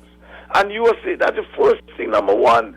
I have it here, and all the time you are saying we have 10,000 people outside. Let our people come home. You're letting our people starve. They're losing the statesmanship and all of that. And now, with a redound, and to come to this ridiculous point, where now you're fishing, so you say we'll get a dome. What does that mean? A pot cover. So how are we gonna cover Trinidad and Tobago for the rest of the world? But Mr. That is the level of leadership that I'm talking about. And that is what I'm talking about in this country now. We have to consider who is going to lead us after the 11th, who's going to answer that phone in Whitehall and answer that phone in the office of the Prime Minister when somebody calls, a doctor, some medical person, or Prime Minister, or some leader of some government calls Trinidad and Tobago to get connected to the rest of the world, because we are going to be facing challenges, economic, social, and the health challenges going forward, because we are dealing with a novel virus. Thank you very much for your time, Kendrick. I appreciate it. All right. Thank you very much, Mr. Davadi. Always welcoming your thoughts on this program. You would have been away from the program for a long while. It's good to have you back again on the program. Let's take this call on the line. Hello, good morning. Welcome to 97.5. Good morning. Kendrick. Good morning. I am so disappointed with my good friend from Dabadi. Why? Is the people in this country, my friend, has protected themselves. The People's National Movement take advice from the way implemented in this country, and the people in this country take it to save themselves. It's the PNM itself that say that they're taking money to give to the people them. And you're talking about leadership. What's going to happen from 11th? From 11th, there's a vision for these people in this country. No, hold on. Opposition leader Kamla Prasad Bisesa, when this matter hit the public domain, talking about COVID-19, is on record as saying that the sunlight will kill the virus. Yes or no? The opposition leader Kamla Prasad Bisesa, I'm not attacking anyone here, no. I'm just reminding you of what she would have said, and this is what we're talking about leadership. Would have said, open the borders, let our people come home. The opposition leader would have said, open the bars. She would have said that. While the People's National Movement, under the watch of Dr. Keith Rowley, would have insisted that certain measures be put in place. Now today, we have a situation of 194 cases in the country. The leadership of the UNC is now stating they will keep the borders closed and masks will be made mandatory. I'll leave it there for a while. Hello, good morning. Welcome to 975. Good morning. Good morning, sir. Good morning. And good morning to you. Kenrick, Jagannath, and your guest there, it is a frightening situation when this virus is out there for so long and people still getting it wrong. People still not educating themselves about something that could affect them, their family, and their friends. And they're being ignorant about being wrong. That is frightening. How Mr. Dabadi, who was always calling to your program, they say something like that. The truth is the truth. And if the thing is, the virus is no respect of anyone. Look what is going on with America. With the president denying certain things. And because they have a following, those people believe in what he said. And now he's trying to reverse that. But people's lives were already at stake, and some people are dying because people don't want to follow the science. They want to follow a man. They want to follow a party. All right, whatever they say is what we believe because they're telling me the truth. No, hold on. I'm trying to get the gist of your contribution with me here this morning. Are you saying that the measures introduced by the government of the day, these measures are totally wrong, unwarranted, and that they should have done more? No, I'm not saying that. Okay. I'm not saying that. I'm saying that because of people following parties, some believing that the same thing you just speak about, that sunlight and punching and lime will kill this thing. Lysol and snake oil. And that's frightening. Because you could have the thing and like the same lady who went to Westmoreland and went Pennywise, who was supposed to quarantine herself, who was sick, and she get up and go because she don't want to. What's this? What's going on with the mailman? Your colleagues and them tell you go and get tested if you're not feeling well. You wait till 6 days after you went by whoever and wherever. You stop by the man who's selling water on the street. You go by the doubles man and you buy doubles. You jump in a taxi or wherever. You probably you know water for your radiator. You go on my neighbor and this thing can spread so quickly and so fast. People are not being responsible. All right, let's leave it People there. are being ignorant about something that could take people's lives. That's a frightening situation.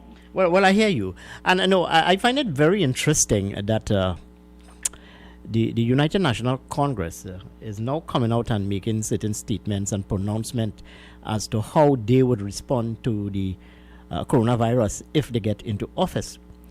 But the whole discussion and the narrative would have changed within the last week. This is not what the leadership of the party would have been saying since the month of March getting into April. They would have adopted a different position altogether. So it's a bit of a inconsistency in thought and in pronouncement and position. Listen to this. The wearing of masks will be made mandatory under a United National Congress government. Now, I am saying to you, the listening audience, why didn't the leadership of the party make this sort of pronouncement or comment or suggestion about a month ago? Listen to this again. With COVID-19 being the issue, the population is most worried about. The UNC has released a policy to treat with the pandemic if elected into government next week. That is only if they are elected that they are making such certain pronouncement. Why didn't they make this pronouncement before? This is not an election issue. This is a national issue where all of the people of Trinidad and Tobago could be impacted. Their lives could be at risk. We have to be, in my humble opinion, patriots of Trinidad and Tobago. We cannot look at only our own interests, party's interests. Let's take this call on the line. Who vexed with me, Lawson? Are you really okay? Hello, good morning. Anyway, you need to call us back here at 636-7547, 227-5739. And that's the point my good friend from Davide was making. It's about leadership. What is in the best interest of Trinidad and Tobago? You cannot be reckless and say, open the borders, let our nationals come home. You cannot be that reckless and say, open the bars. You cannot be that reckless. That will come back to haunt you as it is doing now. Hello, good morning, and welcome to 97.5. Good morning. Morning, Kendrick. It's me again. Yeah, good morning, dear. You know, the Prime Minister is spewing out lies. I don't know how true this is, but he's What lies are the Prime Minister telling you? He's saying that Kamala Bissett and the UNC are giving out stove and fridge to people to get votes. We had a major rain. Lahokita was flooded out, right? So those people will get reimbursed, hopefully, and get stuff done. But I don't see a problem if somebody has gotten a flood and they got a stove or a fridge, because we've seen that happen in the beat. How many times? Only remember what happened with the Black Lives Matter movement when people were protesting about the inequities going on in Port of Spain. Only remember how the Prime Minister treated Faoud Abubakar like a dog. Only remember how he lied. He brought Espany and he said, we will never close Petrotrin. And Ansel Roger was in the background. You couldn't find him anywhere. You see what is going on unfolding before your very eyes? Turn the TV on, turn the radio on. You'll only hear PNM. That's what he's doing. He's hammering it in your head. He's kneeling down and begging you and probably kicking you to get your vote. Because he wants to retain power. It's a status thing. It's not like building a country. And hold on. On after August 10th, who would you like to see in office? The People's National Movement? I'd like to see the UNC. I believe that the UNC is swayable. I believe that we could sway them to do what we want.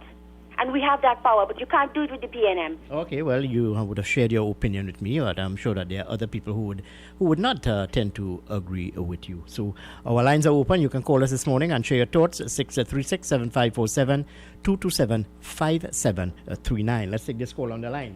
Hello, good morning. Welcome to 97.5. Hi, good morning. Good morning. Good morning, Good dear. morning. Good morning. You know, with all this issue about Kamala for the 5 years, 5 years had passed and 5 years had come.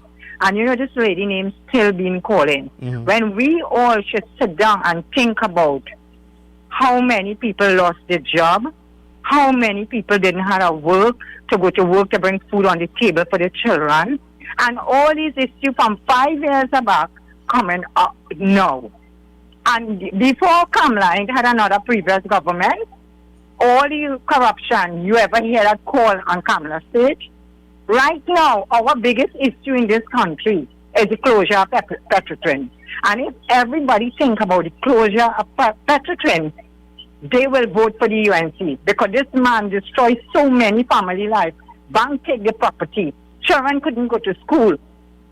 Crime on the rise. And we still have an issue in this country who we should vote for.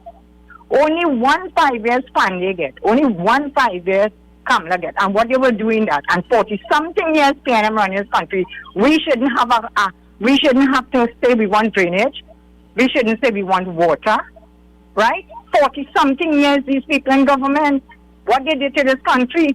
Our country improved. What about Tobago? Tobago always on PNM. PNM always went in there. The state of Tobago, I went to Tobago many times, and the state of Tobago is worse than I don't know what to say. And we still have an issue about who we should vote for after the closure of Petrotrin. Watch Petrotrin, pass by Petrotrin, and all of us should know who all of us should vote for. Have a good day. All right, well, thank you very much. Well, I don't have to pass in front of Petrotrin. I pass there every morning. And I know of the ills of the People's National Movement. I know of all of the claims of corruption and what have you. I know of the gains of the United National Congress, or most of the People's Partnership. But at the end of the day, the choice is yours. The decision is yours on August 10th. Hello, good morning, and welcome to 97.5. Good morning. Good morning, Kenrick. Good morning, friend. How are you? Good morning. Good. I was going to call you, but when the thing get hot, so I had to call you. No. We are into an election period, you know. We just have about 4 or 5 days again before decision. When you're going up for election, you're going up to win, not so? You want to be prime minister, you want to be this, you want to be that, you're going up to win. That's why I know. So you will get everything to tell what you have to tell, because for the people to take that for you to win. That's how I know it. That's how I know. So I am going on the road that the PNM want to win and this one want to win, and you to know something. I am enjoying this last few days on the political hustling. Because you see all the camera right about that COVID-19, she listen to you 97.5. And all that come from you 97.5. What she writing there now and make it look like is she idea. All right. Well, look how laughable this is, eh? The United National Congress COVID policy if they get into office. And I just want to share this with you. Listen to this. Borders will be open to repatriate nationals, stranded nationals abroad, but on a staggered basis to match capacity across the various medical institutions. You know why I say that is laughable? That is currently taking place. That is what is being done.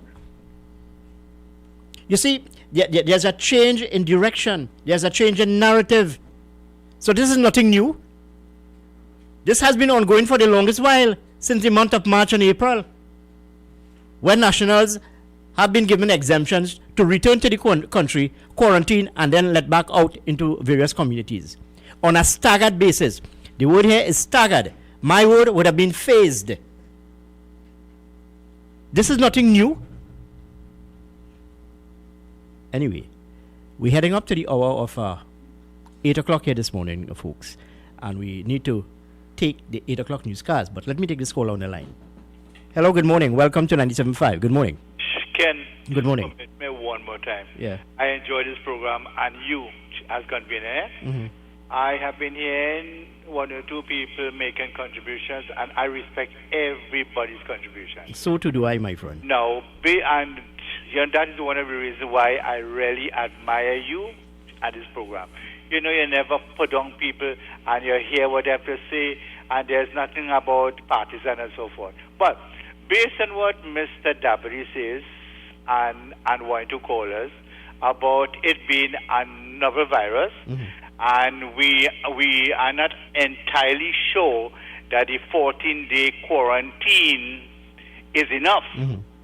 Therefore, QED, this CPL thing, where people are coming from all over the world and being quarantined for only 14 days, that is a large question mark. All right. Well, Thank you, Ken. All right, well, let me answer that question to you.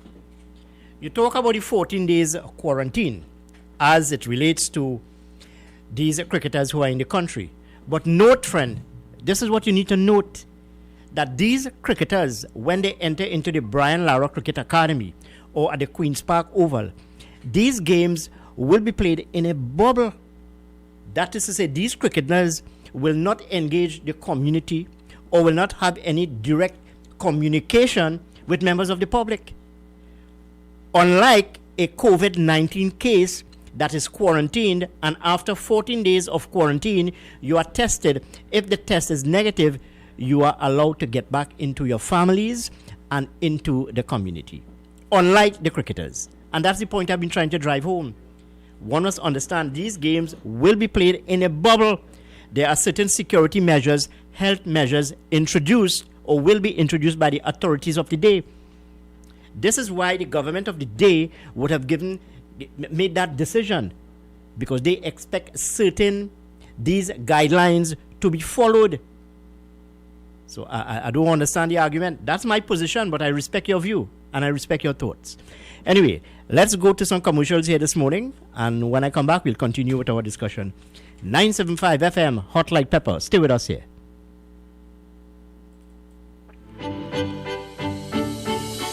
Visit Eddie's Pharmacies Limited newest location inside JTA Supermarket, C3 Center, Current Village, San Fernando. They offer blood pressure, blood sugar, cholesterol and pregnancy testing, as well as all pharmaceutical products and over-the-counter drugs, along with CDAP prescriptions. Sagicor Caricare International Medical Card, Guardian Life Provider Card and Republic Bank points are all accepted at their 3 locations of Eddie's Pharmacy Limited. RS Building, Rocha Douglas Road, Barrackpore, GN Building in Pinal, and C3 Center, Current Village, San Fernando.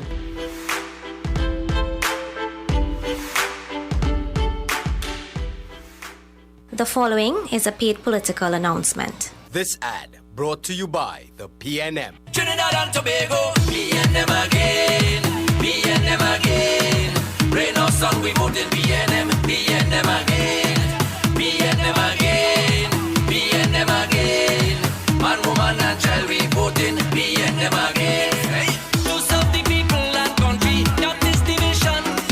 We have the most brilliant mind, providing best solutions. 10th of August 2020, for the election. We moving with Dr. Rowley to lead the nation. Cause the PNM is the right choice at the right time. On election day, vote PNM. Hey, don't get left behind. The PNM is the right choice at the right time. On election day, vote PNM. Now it's PNM time. On August 10th, vote PNM. Great is the PNM. That was a paid political announcement. The following is a paid political announcement. This broadcast brought to you by the PNM. We are still with the pandemic. The experts are telling us that it could be with us for a little while still.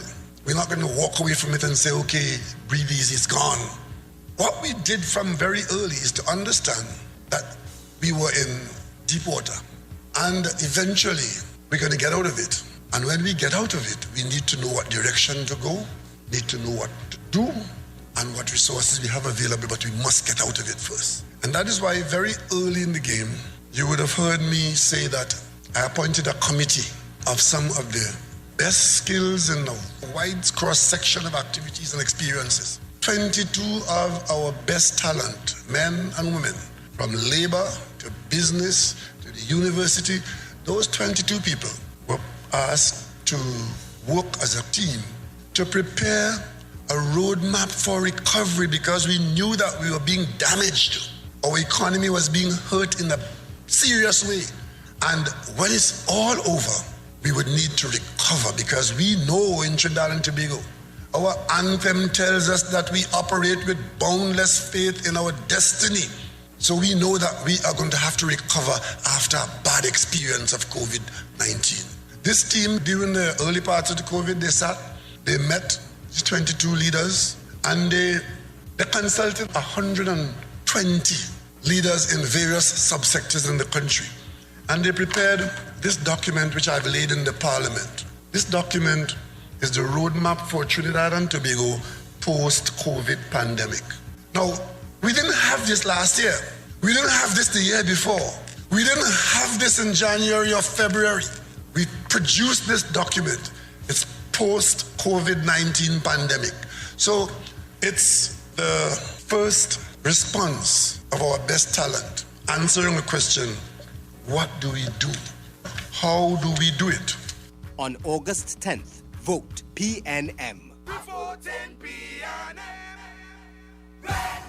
Great is the PNM. That was a paid political announcement. It's Decision Time 2020, U975. The election headquarters is inviting you to be part of our panel discussion on Monday, the 10th of August 2020. Join yours truly, Kenrick Jaggernaut, Mukesh Baburam, and guest Nirvan Maharaj, President of the All Trinidad Workers Union, and former banker and economist Vates Uram, as we analyze the 2020 elections. The decision is yours. The discussions are with us. Join us election night on U975 FM Hot Like Pepper Multicultural Radio.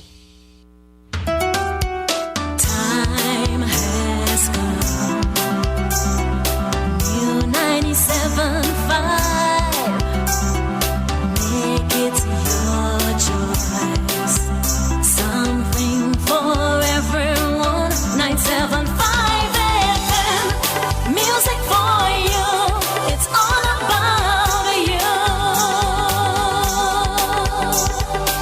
U97.5 FM, Hot Like Pepper, Multicultural Radio. Power to the listeners.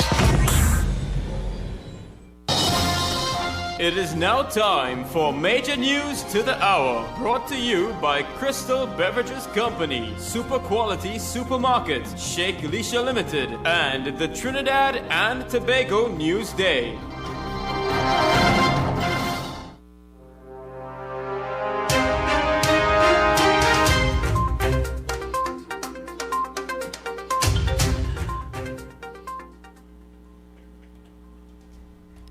This is the ATM News for Wednesday, 5th August on U97.5 FM, Hot Like Pepper Multicultural Radio.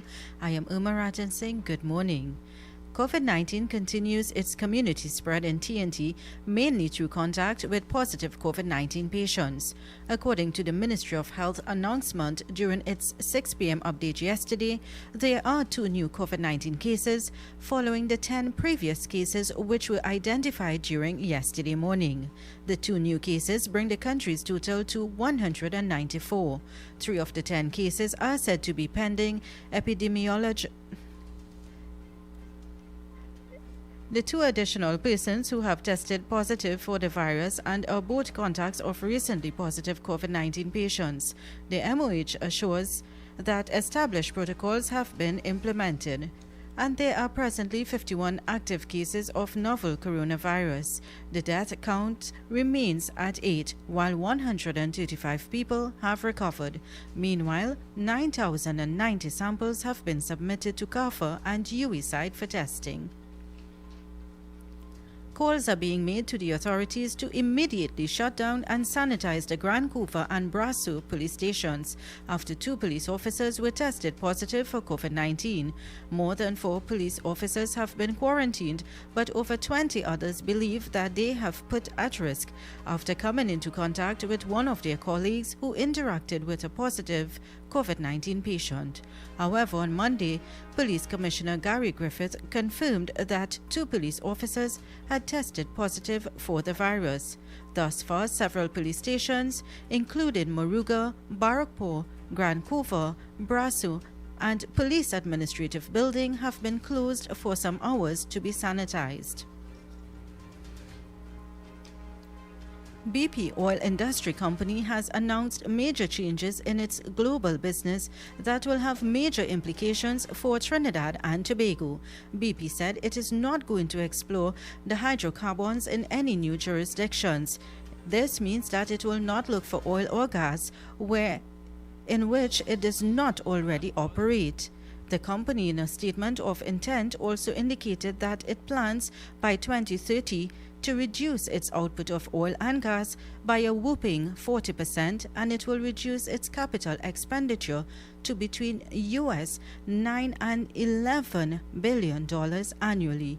BP stated that it wants to provide its customers with convenience and mobility by putting them at the heart of what BP does by helping accelerate the global revolution in mobility, redefining the experience of convenience retail, and scaling BP's presence and fuel sales in growth markets. A 43-year-old man of Orapun Gardens, Piaco, was sentenced to 36 months in jail on Monday after pleading guilty to inflicting grievous bodily harm to a female relative. According to a police report, around 5:30 a.m. on Saturday, July 18th, the victim was at her home when the accused came home intoxicated. She asked him to leave, but he reportedly was displeased with her request and refused to do so. However, around 6:15 a.m., the woman was sitting on a couch in the living room when the accused got up and went into the kitchen and returned with the pot of boiling water and poured the water over the woman's body. Ossie James pleaded guilty before an Arima Magistrate Court via virtual hearing on Monday. And more on crime, as in Marabella, a man was stabbed to death just days after he was warned by a spiritual leader that a woman would be the cause of his death. According to a report, 55-year-old Keith Darko Haynes was stabbed to death by one of his girlfriend's ex-lover at her Marabella home in the early morning of yesterday. The men got into an altercation at the woman's home and Haynes was stabbed. The suspect and Haynes' ex-girlfriend took him to the San Fernando General Hospital, where he was pronounced dead. The suspect of St. James Street, Marabella, later made a report at the police station. An inquest has been ordered into the death of Arima chef Gideon King, who was killed following a confrontation with two women at his home in La Guerra village, Toko Road, Matura, on July 19th. The two women were detained, questioned, and after consultations with the officer of the Director of Public Prosecutions, it was recommended that an inquest be ordered into King's death. According to police reports, around 1 a.m. on July 19th, King was in the company of a 32-year-old female relative and her friend when he got into an altercation with a woman where he was stabbed in the throat. Police officers were contacted and they visited the home where they found the victim with a wound to his throat in a bedroom. Both women claimed they were acting in self-defense. And as we switch across regionally to St. Lucia, the Association of Caribbean Media Workers was thrown into shock and sadness yesterday at the death of veteran social activist and broadcaster Jerry George. George is said to have passed away while hosting his early morning internet show, Early in the Morning with Jerry George. George was a founding member of the Regional Umbrella Media Organization, and the ACM said that he had remained a strong supporter of the organization. Jerry George was also a founding member of the Sage Light newspaper in St. Lucia. And as we move across the globe internationally to Kashmir, according to a BBC report, India's federal government detained thousands of people ahead of a controversial move to strip the state of Jammu and Kashmir on its semi-autonomous status on August 5, 2019. 1 year later, many of them have been charged with serious offences and are still languishing in jails across India. Taslima Wani and her family were fast asleep on the night of August 6, 2019, when there was a loud banging on the door. It was the day after Indian government in Delhi stunned the country by revoking a constitutional provision that gave Jammu and Kashmir special powers. The decision split the part of the disputed region that India administers into two federal territories and saw an unprecedented curfew and communications lockdown imposed.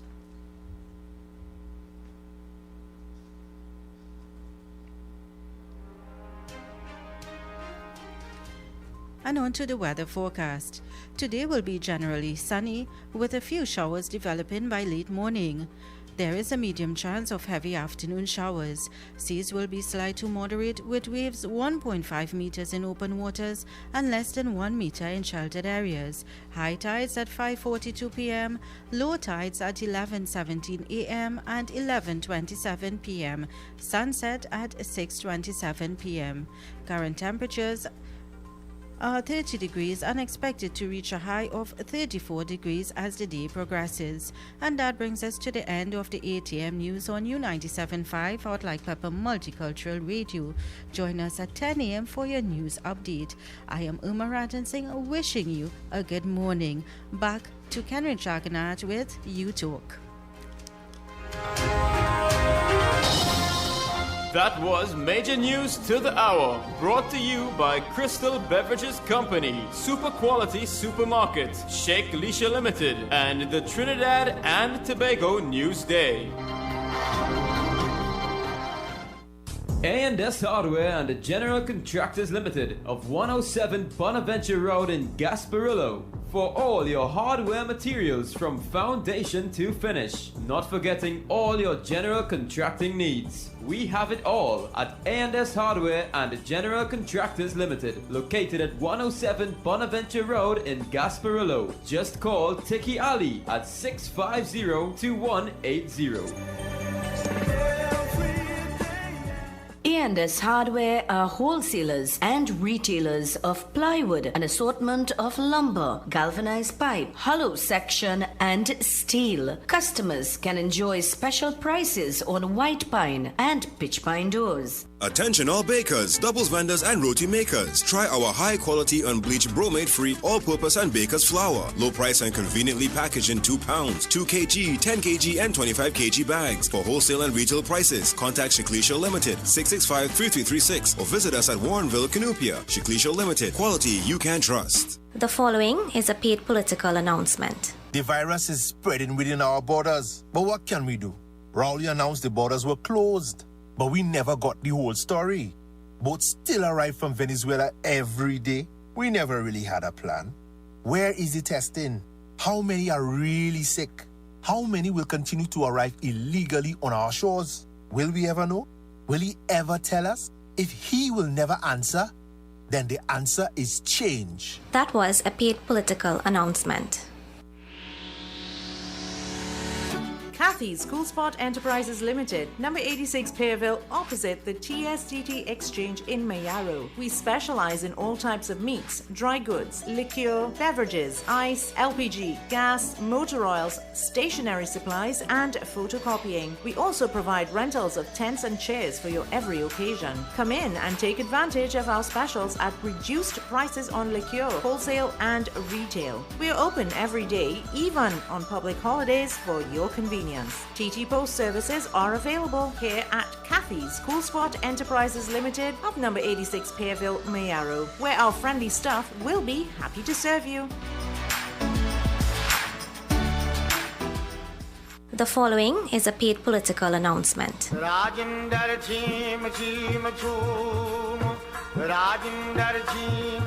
Hello, I am Rajendra Rampersad, your PNM candidate for Couva South. I ask for your support to take Couva South into government and to improve the quality of life for all of us. I have specific plans to create jobs, develop our youths, improve agriculture, infrastructure, and security. As a person born in Dow Village, California, and started my education at Esperanza Presbyterian School, I want to use my years of experience as a successful businessman and a resident of Couva South to partner with you to make our communities better. I have been listening to your complaints of non-representation in Couva South. It is time for a change. I ask for your vote on August the 10th. Vote Rajendra Rampersad, the right choice for a better Couva South. Vote PNM.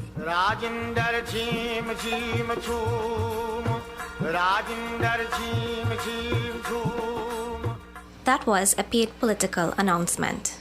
It's Decision Time 2020, U975. The election headquarters is inviting you to be part of our panel discussion on Monday, the 10th of August 2020. Join yours truly, Kenrick Jargonaut, Mukesh Baburam, and guest Nirvan Maharaj, President of the All Trinidad Workers Union, and former banker and economist Vates Uram, as we analyze the 2020 elections. The decision is yours. The discussions are with us. Join us election night on U975 FM Hot Like Pepper Multicultural Radio.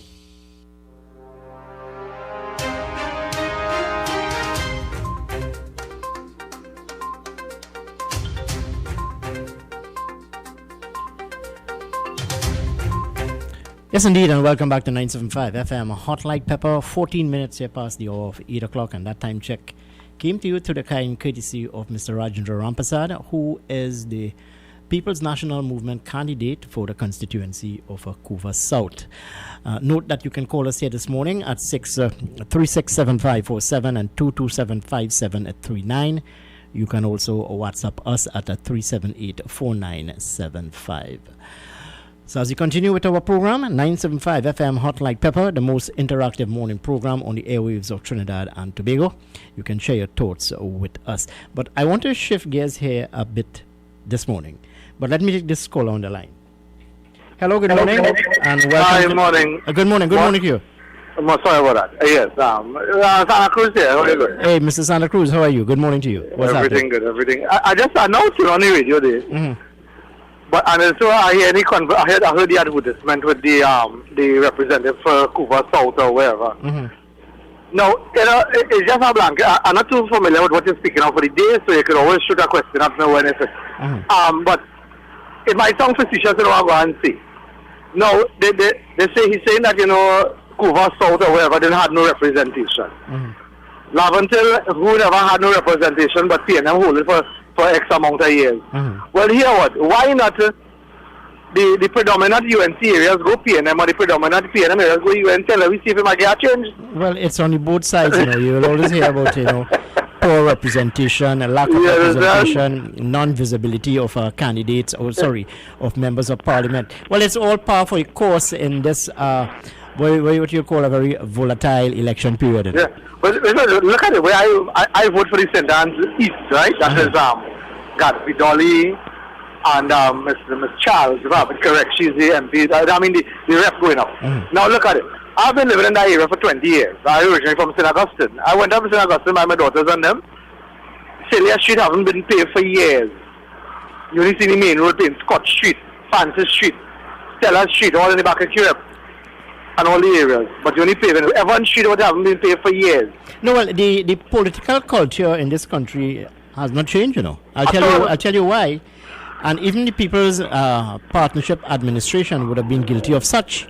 Yeah, likewise. That 2 months or rather a month before election, you're like a headless chicken scrambling over one another. To figure out what is when and why and how. To get projects going, turning off studs and what have you. So it happens on both divides, yeah. So, but that's nothing new in the politics of Trinidad and Tobago. Yeah, I'm here with you. Go ahead, friend. Yeah. All right. The topic I'm dealing here with this morning is COVID-19, and more so the response now coming from the United National Congress, the hierarchy of the party, because they would have been attacked quite recently over their utterances and comments on the platform. I've been dealing with that.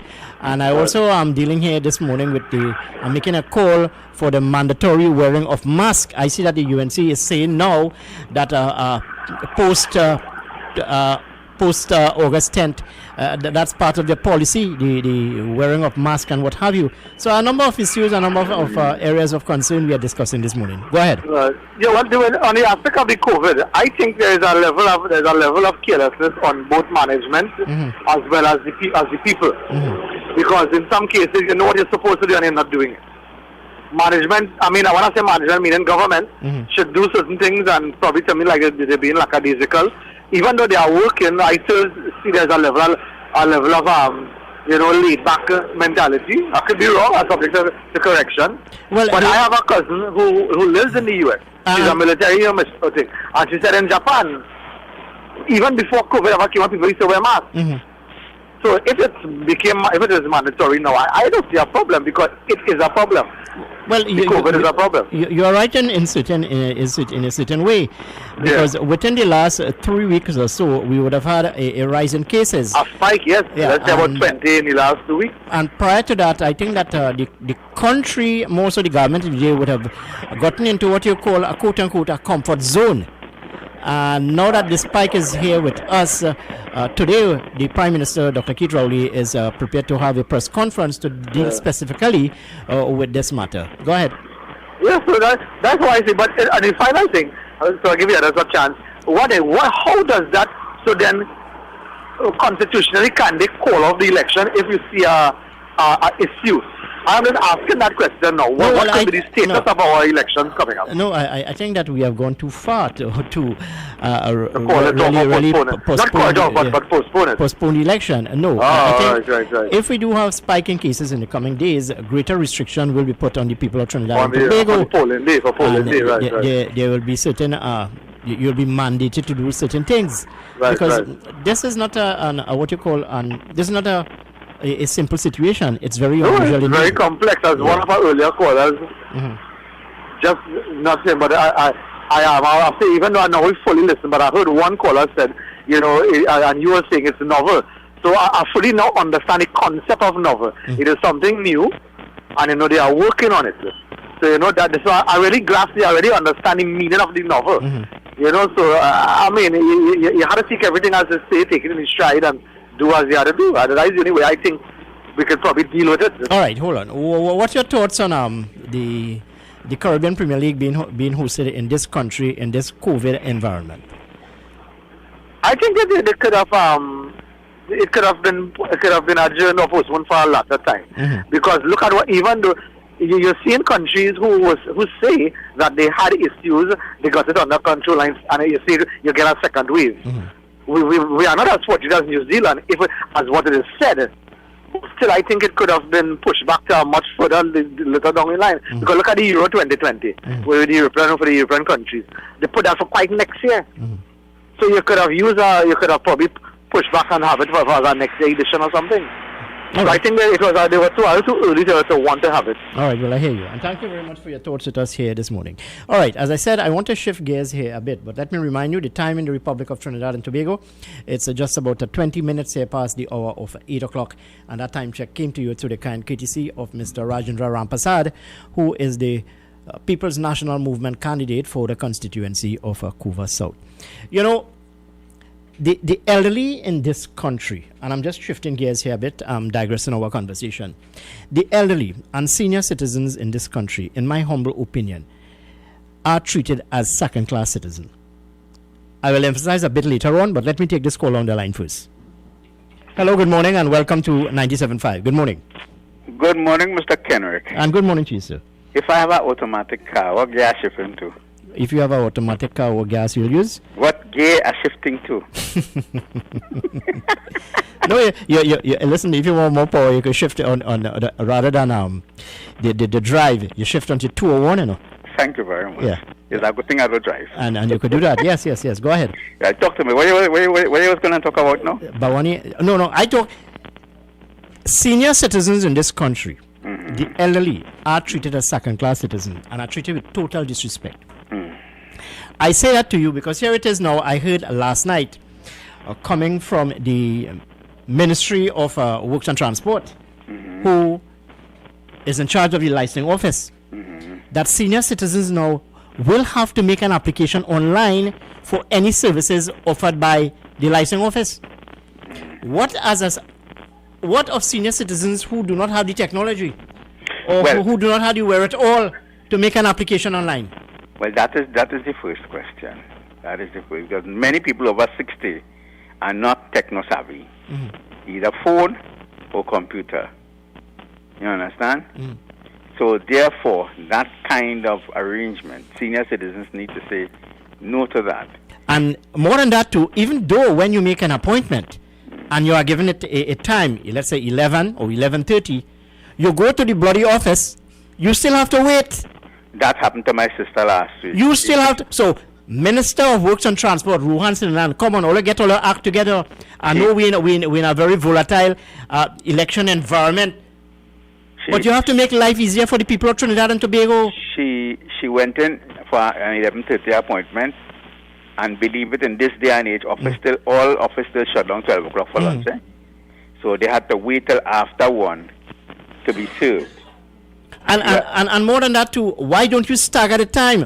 Look, I have no problem in the licensing office of opening 8 o'clock or so on, just to facilitate people.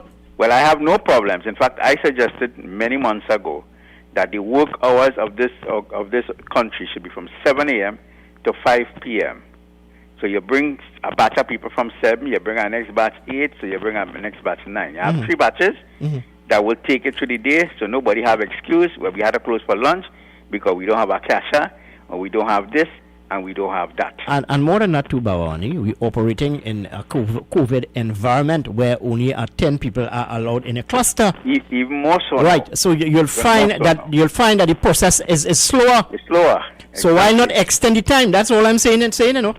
No, but I mean, I have advocated for this for quite some years, and Kenrick, that this is how we should operate in this country.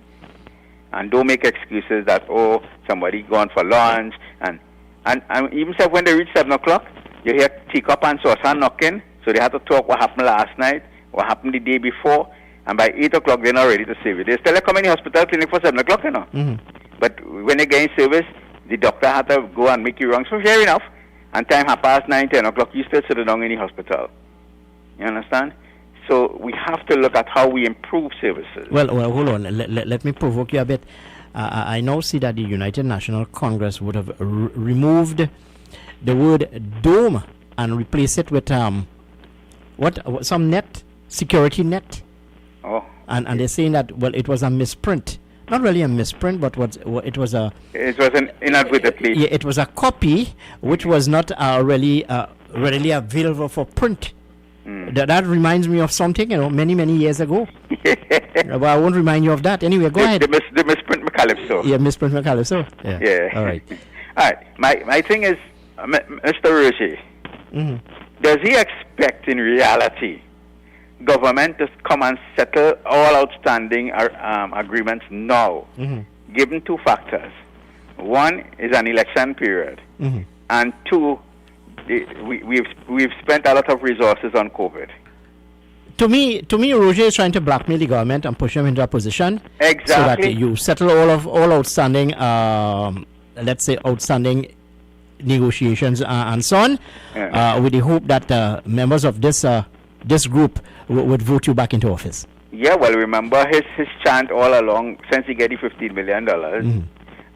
No. You see. Anyway, I will talk about that $15 million because my good friend Nirvan Maharaj would have been on this program as part of the trade union movement to explain that $15 million. No trade union got that money. Right. So that was talking. That is pure mischief. And anyone who want to challenge me, well, they can do so. It's pure mischief. I don't have a problem with it. I mean, we heard it mentioned in the early days. Yeah, but you see, this country have a tendency to strive on rumors and bacchanal. But the truth must be told. Anyway, go ahead. Yeah, no, fair enough. I agree. Because politicians say something, and when you go to the office, we don't know what the politician's talking about. And I could tell you a classic example of that. You understand? Anyhow, so Mr. Roche, in all good faith, don't expect nothing. And we know that you said that you all have voted for Kamala, all have voted PNM because all are getting oil deal and this and that and the other, and Kamala and them wicked.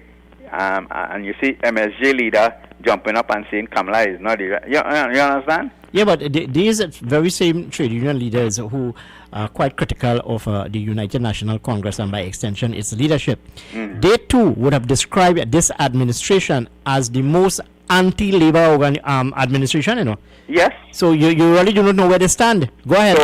So to my people, whether you belong to trade union, whoever union, whatever organization, you have your civic duty to do.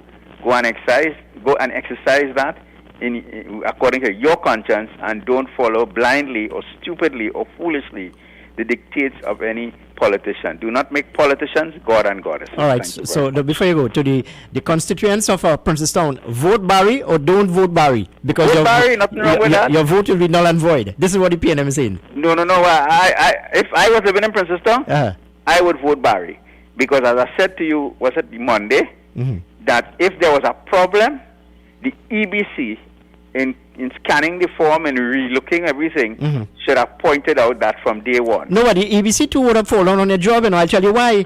Here it is now, the EBC is saying that they would launch an investigation into the claims being made by the People's National Movement. You now want to launch an investigation after looking at the necessary forms and giving the man the blessing to continue to continue to. And now you want to. Well, yesterday this was you want to remain numb on a statement. Well, now, make a statement. My information is okay. My question is, how did the PNM, rightly or wrongly, get this information that Barry followed the wrong form. And somebody in the EBC, the water line leaking? No, well, even more than that, saying the water line leaking. I am saying to the EBC this morning, you would have fallen on the job because you did not look at the form properly. If you had looked at the form properly, you would have said to Barry and by extension his agent something is wrong here. This is not the form. So you're trying to set up demand then. But then who is employed in the EBC? It's people like me and you. All right. Well, I hear you, my friend. No, not people like you and me, you know. Anyway, that's a story for another time. Anyway, Bawani, thank you very much for your thoughts with me here this morning. It's just about 29 minutes past the hour of 8 o'clock. Hello, good morning. Welcome to 97.5. Good morning. Hello, good morning. Hello, good morning. All right. Hello, and a very good morning to you. All right. Well, I try to use my sexy voice to get you on the line, but something is wrong there.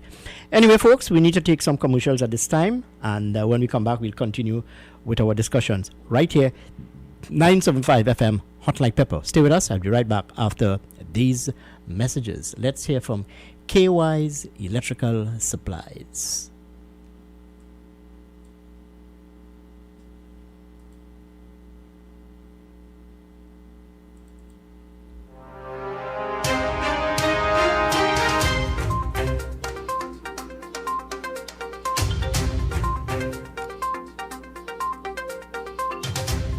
KY's Electrical Supplies Limited of Southern Main Road, Canupia. For all your plumbing and electrical supplies, water heaters, filters and water pumps. Plus all parts for Gould, Pentax and Leo pumps. Choose from leading brands such as Cooper, Varma, BTCino, Leviton and General Electric. Call 665-6954 for more information. KY's Electrical Supplies Limited of Southern Main Road, Canupia.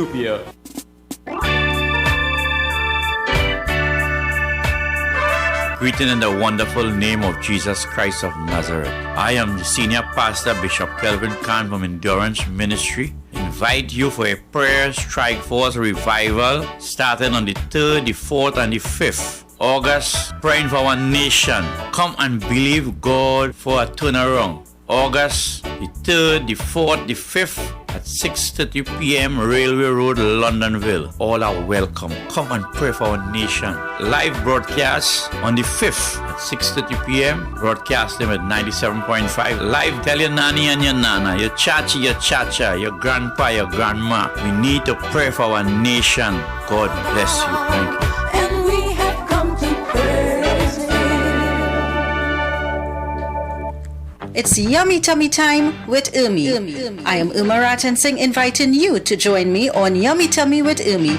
Yummy, yummy, yummy, I got love in my tummy. Mondays to Thursdays, just after the 10 a.m. news update and Let's Talk Guyana. Yummy Tummy with Irmi brings to you exciting and tasty recipes, and you can even learn to recreate dishes using leftovers. Yummy Tummy with Irmi on U97.5 Hot Like Pepper Multicultural Radio. Catch us on YouTube at RCL U975 and Facebook. Remember to eat healthy, stay happy. Happy eating!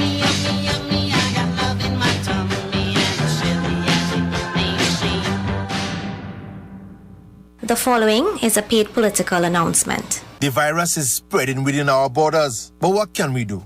Rowley announced the borders were closed. But we never got the whole story. Boats still arrive from Venezuela every day. We never really had a plan. Where is the testing? How many are really sick? How many will continue to arrive illegally on our shores? Will we ever know? Will he ever tell us? If he will never answer, then the answer is change. That was a paid political announcement.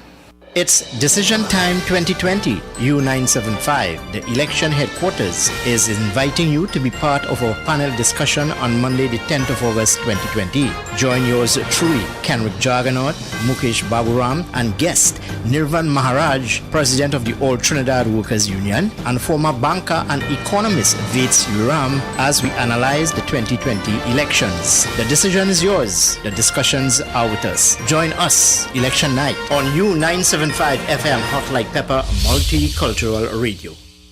U97.5 Hot Like Pepper Multicultural Radio is now on Facebook. Like us, follow and share our page. We'll be sharing the latest news, tips and much more. You can also view what's happening in our studio. Find us on YouTube and subscribe to our channel at RCL U975. So guys, the party continues this Saturday. Yes, this Saturday, the Hot Like Pepper Reloaded continues from 8 to 12 noon. Sharon Baru alongside DJ Vishal, 12 noon to 3 p.m. The captain takes full flight. Yes, Captain Kendall Juggernaut from 12 noon to 3 p.m. From 3 to 7 p.m. DJ Anil is in with the Hot Like Pepper mix. And from 7 to 1 a.m. the man Corky D is in the building and will mix it up for you into the morning. Tune in, log on 975radio.com for the Hot Like Pepper Saturdays Reloaded.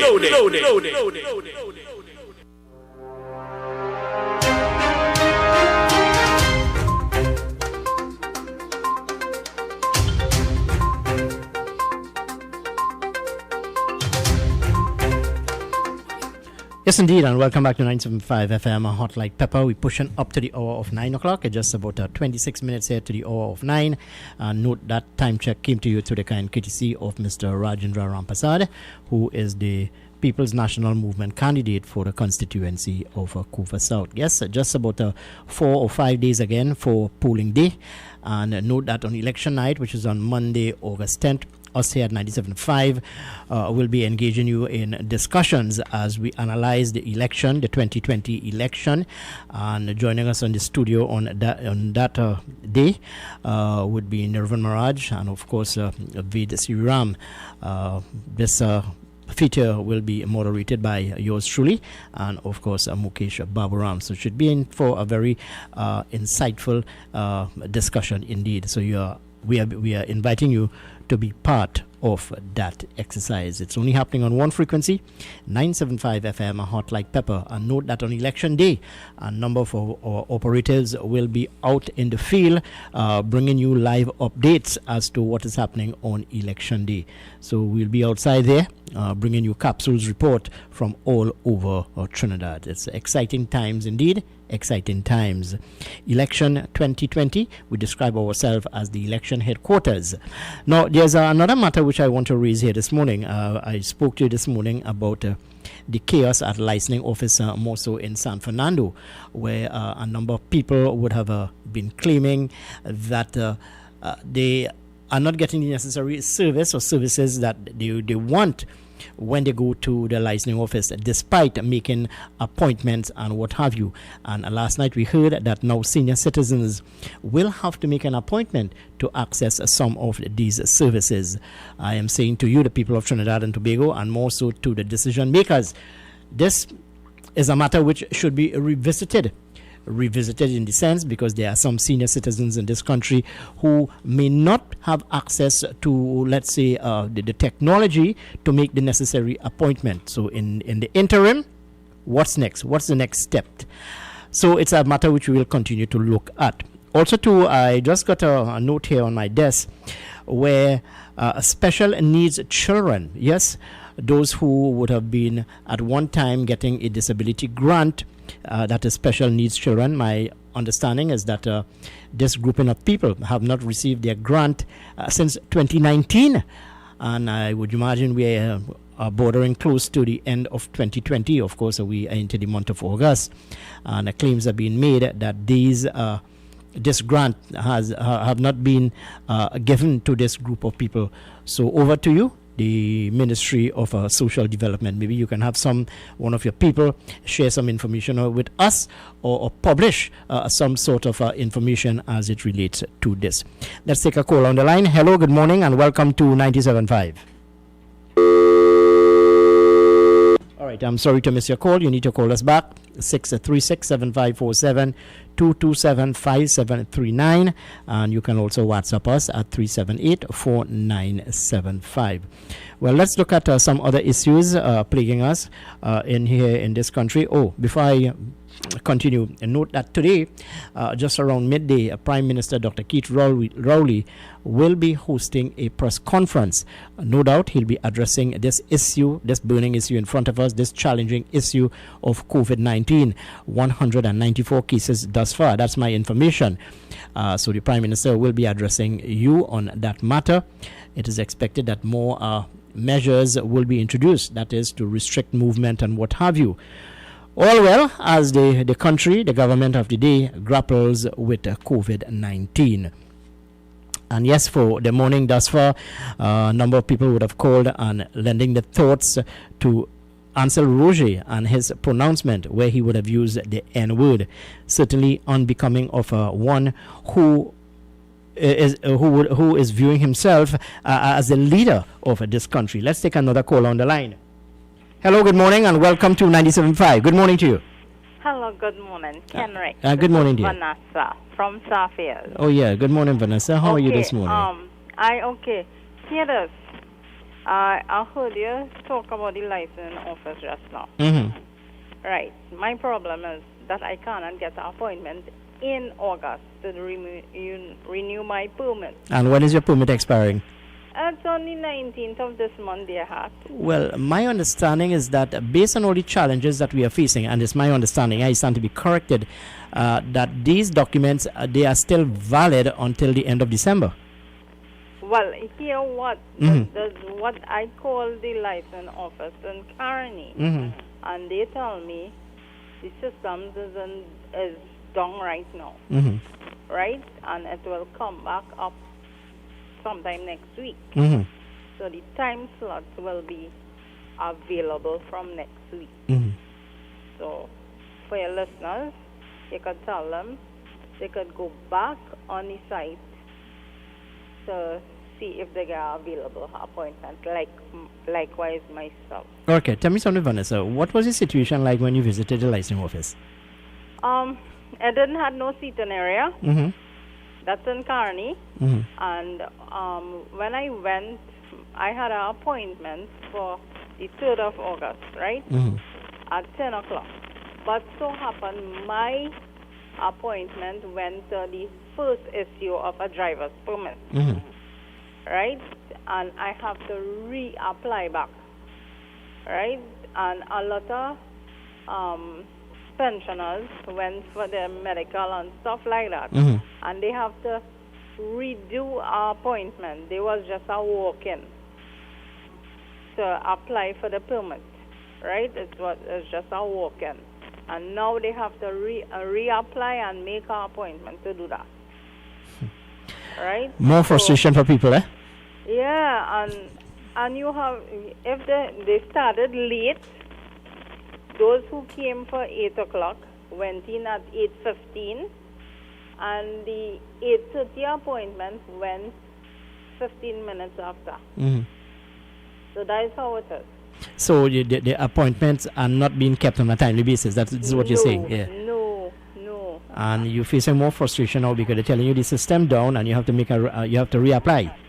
Yeah. To get an appointment. And with the 6 o'clock news yesterday, where I think it's Anne or Nicole, they give at the 6 o'clock news that the minister had said from next week. Yeah, which is 10th of August. All the time slot will come back available to us. Mm-hmm. So I hoping that I get that time slot.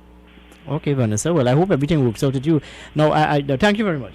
Now, I raised that issue with you this morning because it is unacceptable, but that senior citizens and by extension average citizens of Trinidad and Tobago have to face all of this frustration for what? A simple service at the licensing office.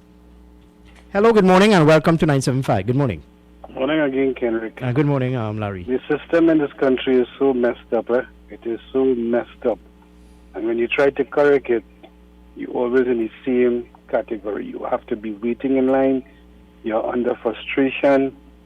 And then again, we have COVID, we have bad weather, everything. And it's not only in Trinidad, it's all over the world. So we have to live with it. But Kenrick, I saw some news last night about Lebanon, where this explosion took place.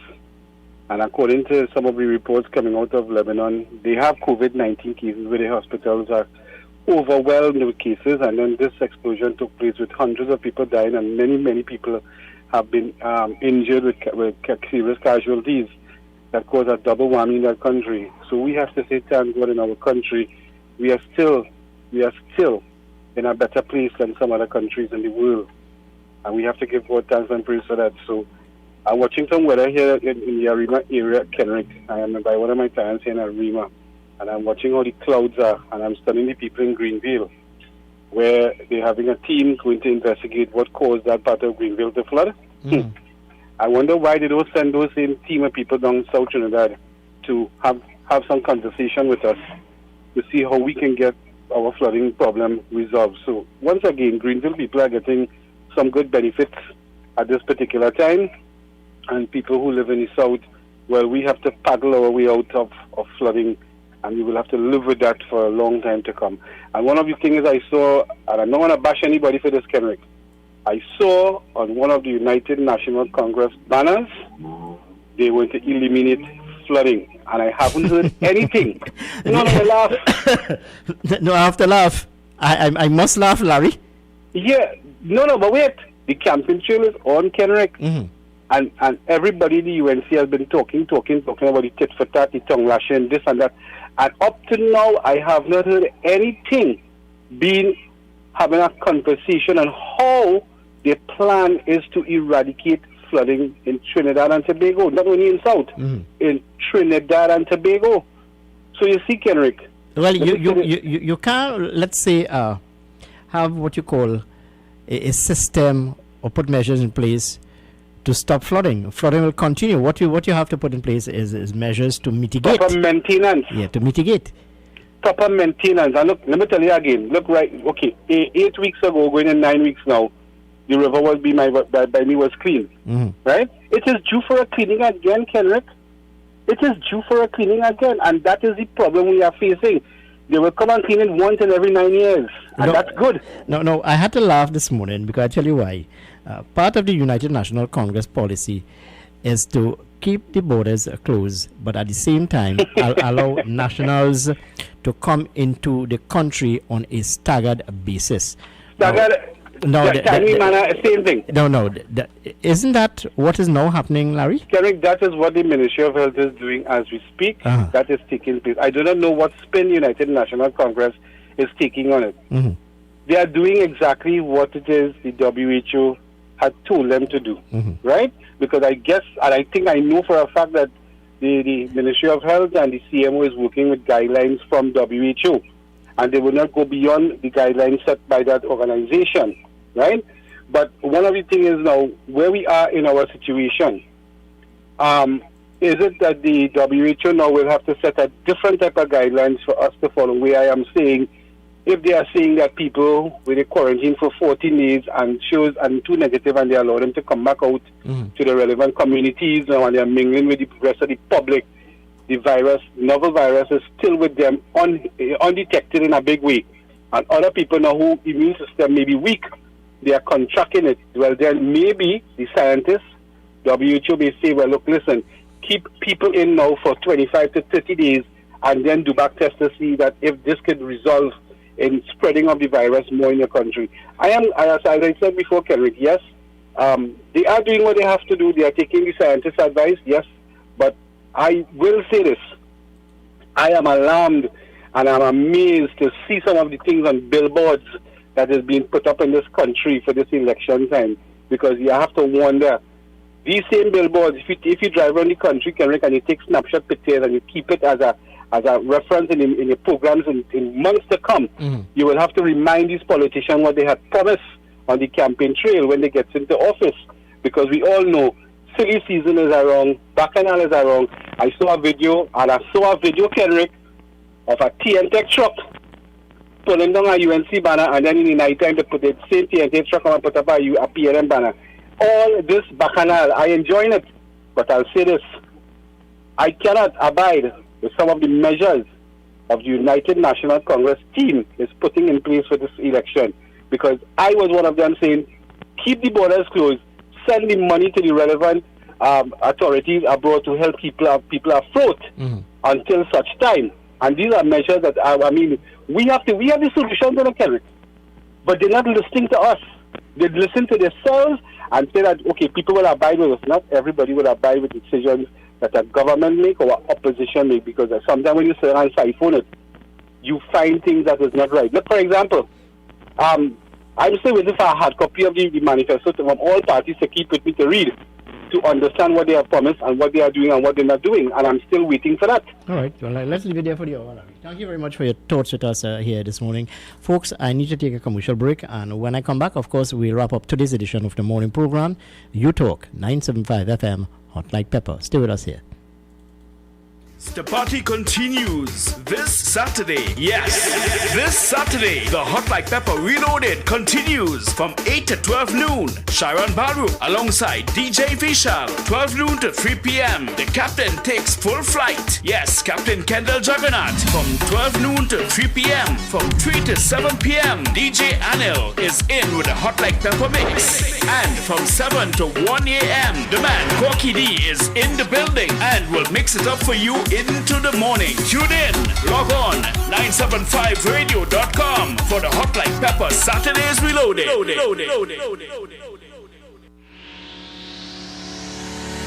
Kathy's Cool Spot Enterprises Limited, number 86 Pearville, opposite the TSTT Exchange in Mayaro. We specialize in all types of meats, dry goods, liqueur, beverages, ice, LPG, gas, motor oils, stationery supplies, and photocopying. We also provide rentals of tents and chairs for your every occasion. Come in and take advantage of our specials at reduced prices on liqueur, wholesale and retail. We are open every day, even on public holidays, for your convenience.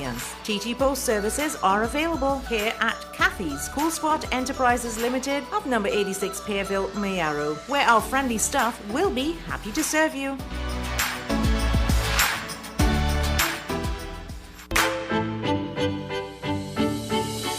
Visit Eddie's Pharmacies Limited newest location inside JTA Supermarket C3 Center, Current Village, San Fernando. They offer blood pressure, blood sugar, cholesterol and pregnancy testing, as well as all pharmaceutical products and over-the-counter drugs, along with CDAP prescriptions. Sagicor Caricare International Medical Card, Guardian Life Provider Card and Republic Bank points are all accepted at their 3 locations of Eddie's Pharmacy Limited. RS Building, Rocha Douglas Road, Barraco, GN Building in Pinal, and C3 Center, Current Village, San Fernando.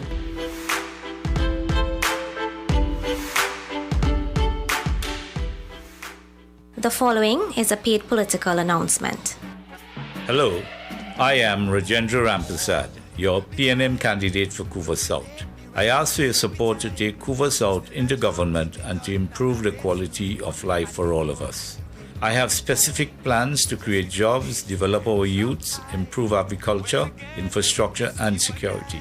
As a person born in Dow Village, California, and started my education at Esperanza Presbyterian School, I want to use my years of experience as a successful businessman and a resident of Couva South to partner with you to make our communities better.